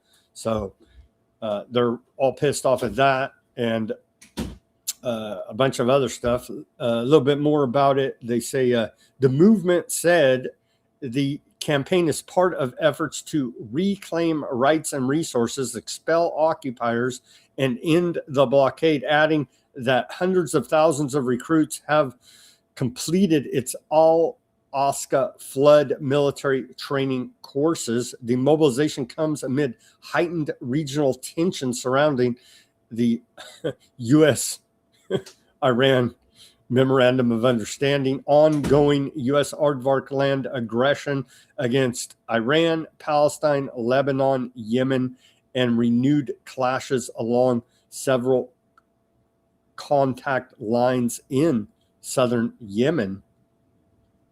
It also follows Nasrallah's warnings that it could resume military operations, including in the Red Sea and Gulf of Aden, as well as its vow to target any aardvark land presence in the breakaway region of Somaliland. Smoke trick, right? Smoke trick. Our favorite aardvark banker. He said in his language, he said, aardvark land plans for 1 million more ultra-Zionist settlers to occupy the West Bank. They're taking all that land too. They're taking all of that land as well. The mayor of the Palestinian town Kafr ad-Dik reported that aardvark occupation forces have demolished 15 homes in the occupied West Bank town so far to accommodate aardvark land settlement expansion. He noted that all lands in the locality are privately owned by Palestinians, having been inherited from their ancestors. Not anymore. The ultra-Zionist settlers just stole it. Aardvark land killing Palestinian children in occupied West Bank at highest rate since 1967. Aardvark forces are killing Palestinian children in the occupied West Bank at the highest rate recorded since 1967, according to a report released earlier today by aardvark human rights organization B'Tselem. The group documented that 54 children were shot dead in the territory over the course of 2025.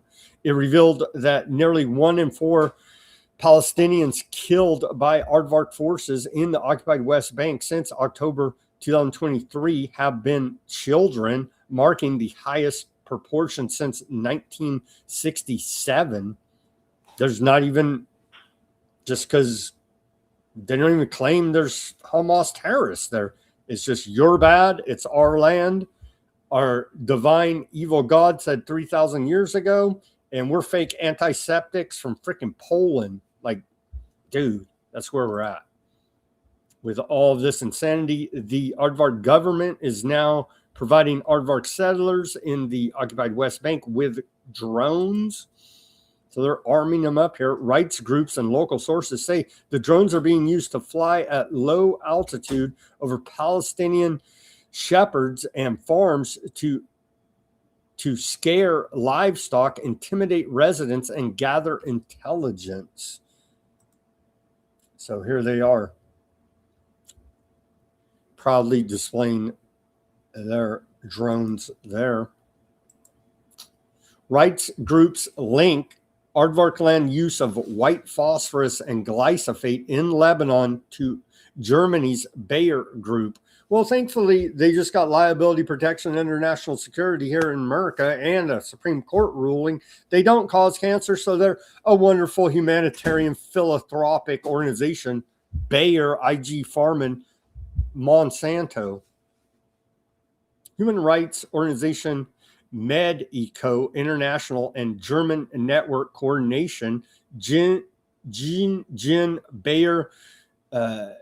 Jinrifan, CBG. Let's just call them CBG.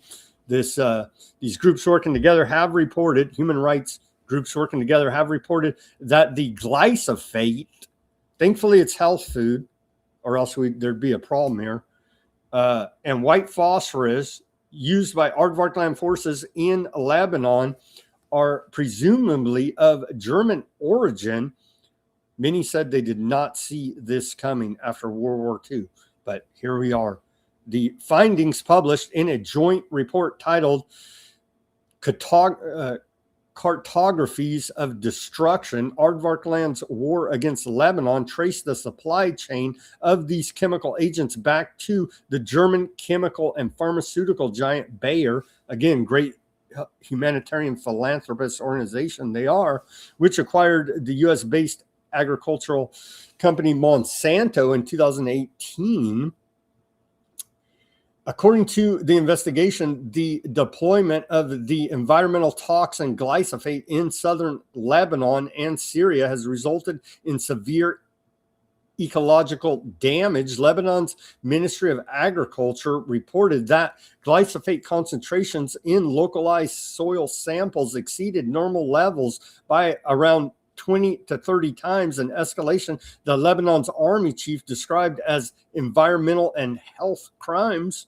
The report notes that while white phosphorus has been a recurring element in regional conflicts, the use of carcinogenic herbicides as a military tool represents an expanding tactical doctrine, which Medico International notes was previously tested by the Aardvarkland military in the Gaza Strip in 2014. The focus of the rights groups center heavily on corporate accountability and industrial complicity.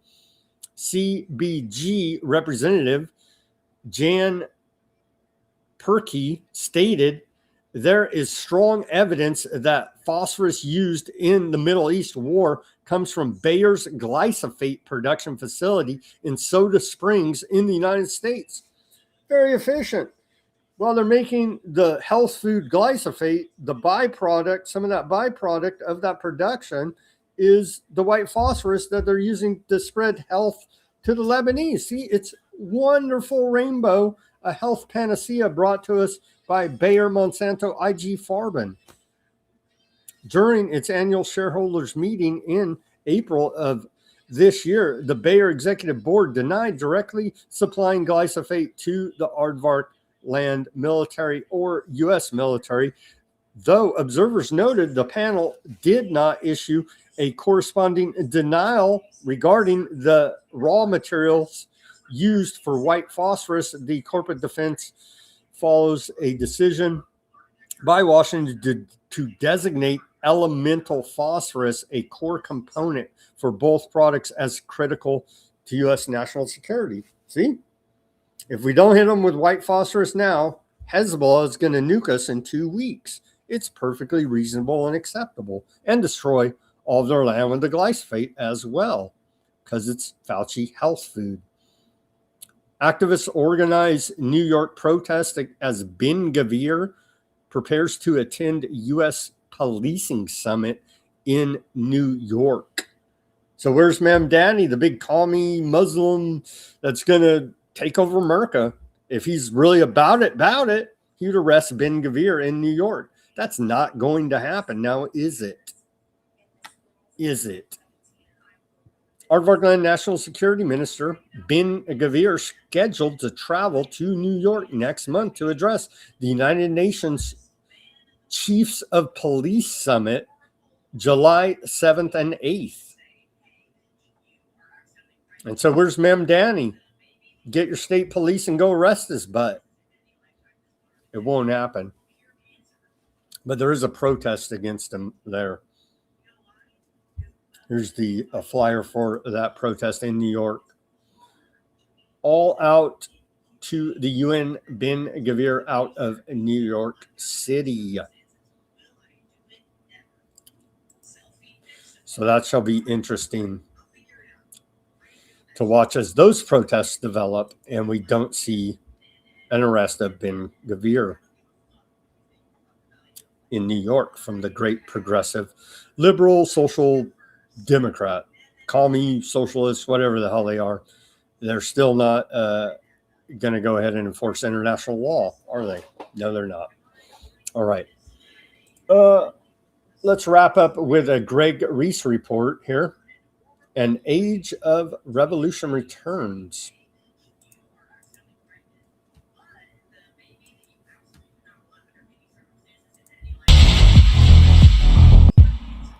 The most radical political prose ever written into a founding document of a nation is found in the Declaration of Independence, written by Thomas Jefferson, that whenever any form of government becomes destructive of these ends, it is the right of the people to alter or to abolish it. He went further and wrote that when a government pursues a long train of abuses and usurpations, it's the people's duty to throw off such government. In a 1787 letter to James Madison, Jefferson wrote, "I hold it that a little rebellion now and then is a good thing. It prevents the degeneracy of government." In another letter he wrote, "God forbid we should ever be 20 years without such a rebellion." In a letter to William Stephen Smith he wrote, "The tree of liberty must be refreshed from time to time with the blood of patriots and tyrants. It is its natural manure." Thomas Jefferson was not the only radical poet of individual freedom. The words of James Madison, Samuel Adams, Patrick Henry, Benjamin Franklin, and others lit the flames for the age of revolution. Starting in 1775 with the American Revolution, which inspired the French Revolution in 1789, the Haitian Revolution in 1791, and the Latin American revolutions that began in 1810. This entire age of revolutions unfolded in just 50 years, but according to history, it cannot be described as grassroots rebellions. Freemasonry and the Illuminati were heavily involved. Freemasonry has been, and still is, closely related to the British Crown. The first American Masonic Lodge was established in Philadelphia in 1730, with Benjamin Franklin as a founding member. Benjamin Franklin was the Grand Master of the Pennsylvania Masons, as well as a member of the Lodge of the Nine Sisters in Paris, where he recruited French support for the Revolution. George Washington was a Master Mason of Fredericksburg. Paul Revere was the Grand Master of Massachusetts. John Hancock was a member of St. Andrew's Lodge, Boston. Masonic lodges were incubators for revolutionary ideas. And despite Freemasonry's origins under the British Crown, every Masonic leader of the Revolutionary era sided with the Patriots. The Bavarian Illuminati was officially founded by Adam Weishaupt on May 1st, 1776, during the American Revolution. The Grand Orient of France and various Masonic lodges served as networks through which revolutionary organizers coordinated across national borders. A conference was held at the Rothschild Castle in Wilhelmsbad on July 16, 1782, where Freemasons and the Illuminati forged an alliance before the French Revolution erupted. Yuri Lina is an Estonian journalist, filmmaker, and author who argues that international Freemasonry, international banking, and the communist movement were all interconnected strands of a single project of elite power consolidation. Lina claims that both Lenin and Trotsky were high-ranking Freemasons, loyal to the International Masonic Council. According to a 1917 document, the German Grand Lodge stated that Lenin consistently represents the ideals of international Freemasonry. Both American communists and American bankers were instrumental in financing the Bolshevik Revolution. Lina frames the American Revolution as the first successful deployment of Enlightenment Masonic political philosophy against a traditional monarchy.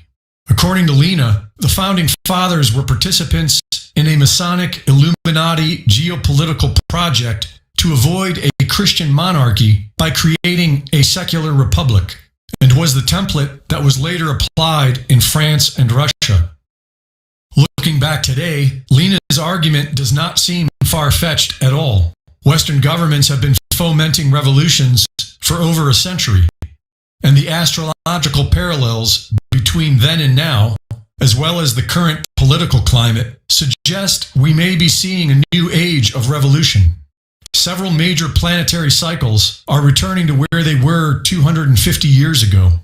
Pluto, which destroys old power structures, moving from Capricorn to Aquarius. Uranus, which rules revolution, is returning to Gemini, which promotes sudden change and technological disruption. Saturn conjuncts Neptune at 0 degree Aries, the degree of new beginnings. And Neptune moves into Aries, a time of idealistic crusades and battles fought over freedom. On July 4, 2026, when America celebrates its 250th birthday, the sky over Philadelphia will more closely mirror the sky of July 4, 1776 than any sky since then. and the secret societies responsible for overthrowing governments are well aware of this. Greg Reese reporting.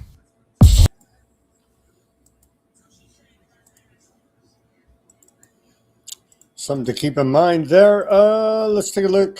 Iran International, how we started bombing the hell out of Iran since we've been on air. Here, let's take a look. See if they, what do they got here? Trump plays down Qatar talks as fragile Iran truce holds. U.S. eases Morocco fertilizer duties after Iran war disrupts supply. Tehran daily splashes Trump in crosshairs, vows revenge is certain. Khomeini aide says leaders' MOU remarks strengthened Iran's hand.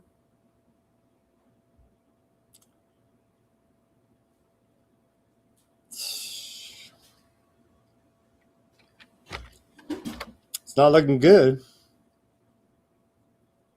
And why lie? It's just the manipulation, the lies. It's just ridiculous. Iran denies Trump's claim of Doha meeting.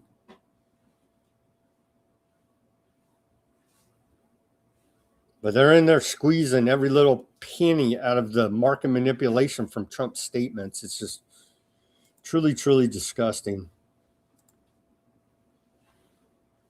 All right, heading over to the channels now. That's all the reporting I have for today. Let's check out Odysee, if we can get there. How many clicks does it take to get to Odysee? Quite a few, actually, for me on my end.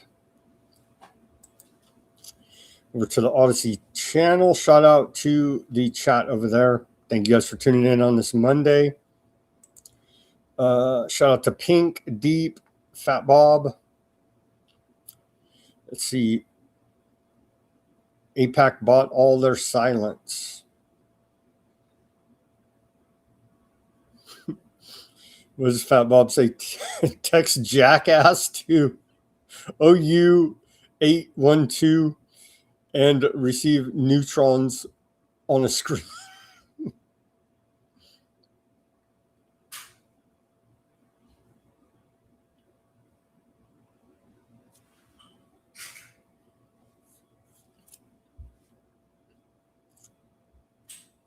Hippie Hitler being said.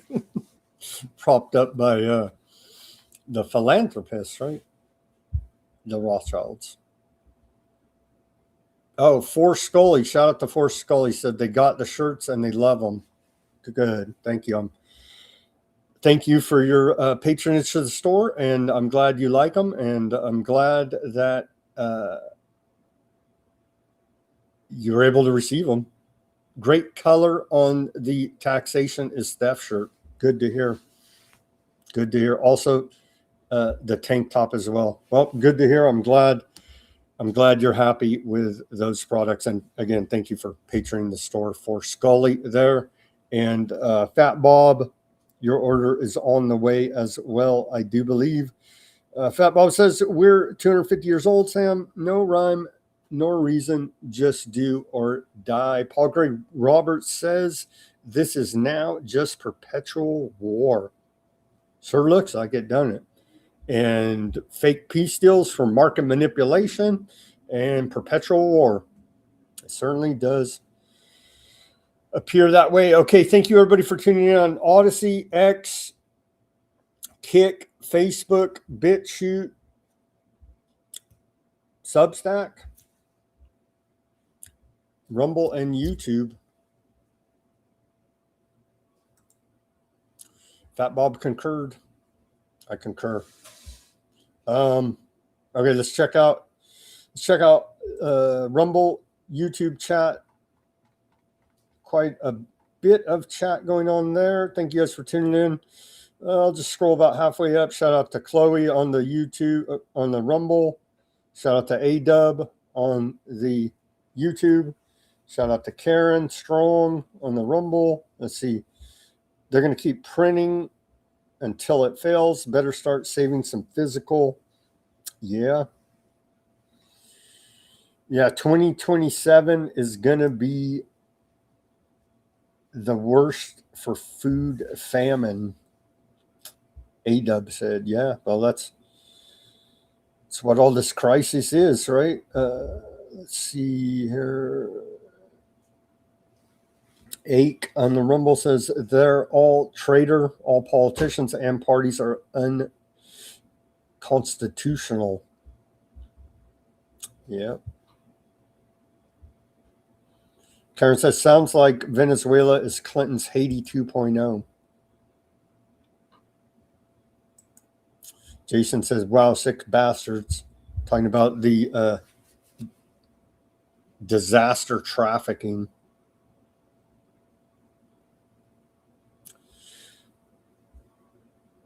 Never let a good crisis go to waste, and they don't, right? And they don't.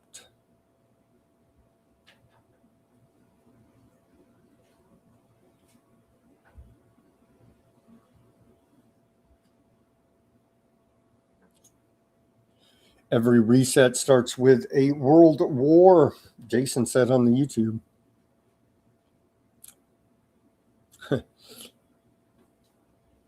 Ake says, I keep thinking of the ant and the Aardvark cartoon. The Aardvark's voice was an Aardvark comedian at the time. That's where it came from, the ant and the Aardvark. I think you're a long-time listener. He's Simon, when Simon was co-hosting when we cooked that up. Let's see, Southern Lebanon is full of Christians. Why they're a major part about why they're bombing them. 4th of July will be the darkest day in American history now. Thanks, Trump, you evil traitor. We do appreciate Trump ruining America 250 for the very large majority out there with this handful of friggin', I don't even know who like, I don't even want to get into it because it's just very angering at this point.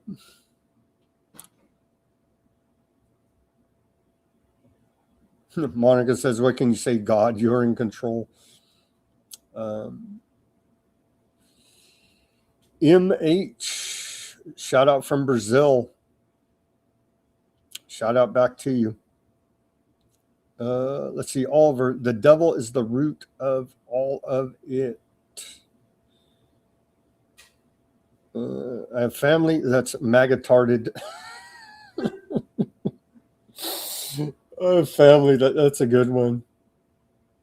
I have family that's MAGA-tarded, so we need to start rehab for, I saw this on Facebook, I think it was satire, it might even be real, trying to rehab from MAGA, deprogram.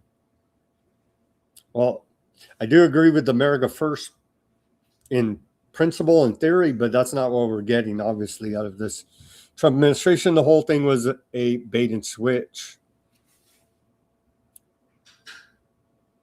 It's their land anyway. Sure it is. After you kill everybody. Antiseptic. Yeah. Yep. Any criticism of genocide and ethnic cleansing's antiseptic from claimed by the people that are not even septic. So we do appreciate how thick the irony, idiocy, and degeneracy are on that topic. Trust me, it's not missed here. Iran hasn't spoken the truth yet. All talk, no smoke. I think, Greg, they've actually, and I don't trust any government, but I think they've actually been a lot more honest and forthcoming than the United States since the beginning of this war with them. At least their public statements. I don't know what goes on internally in Iran. Obviously, I'm not there, but as far as outside reporting that I can garner through the wonderment of the internet, we do have access to international news. They've been a lot more honest than the United States. Sad to report.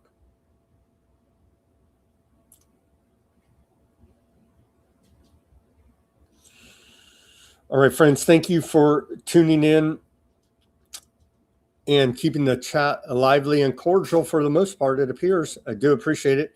As always, everybody do your own research, peace, love, and freedom. Speak out and take action. Have a great rest of your Monday evening, and we'll be back here on Tuesday for more Weaponized News. Let's pray for peace here now as the situation in Lebanon looks to be intensifying and not to the good at all. All right, pray for peace, and I'll see you tomorrow. Thank you.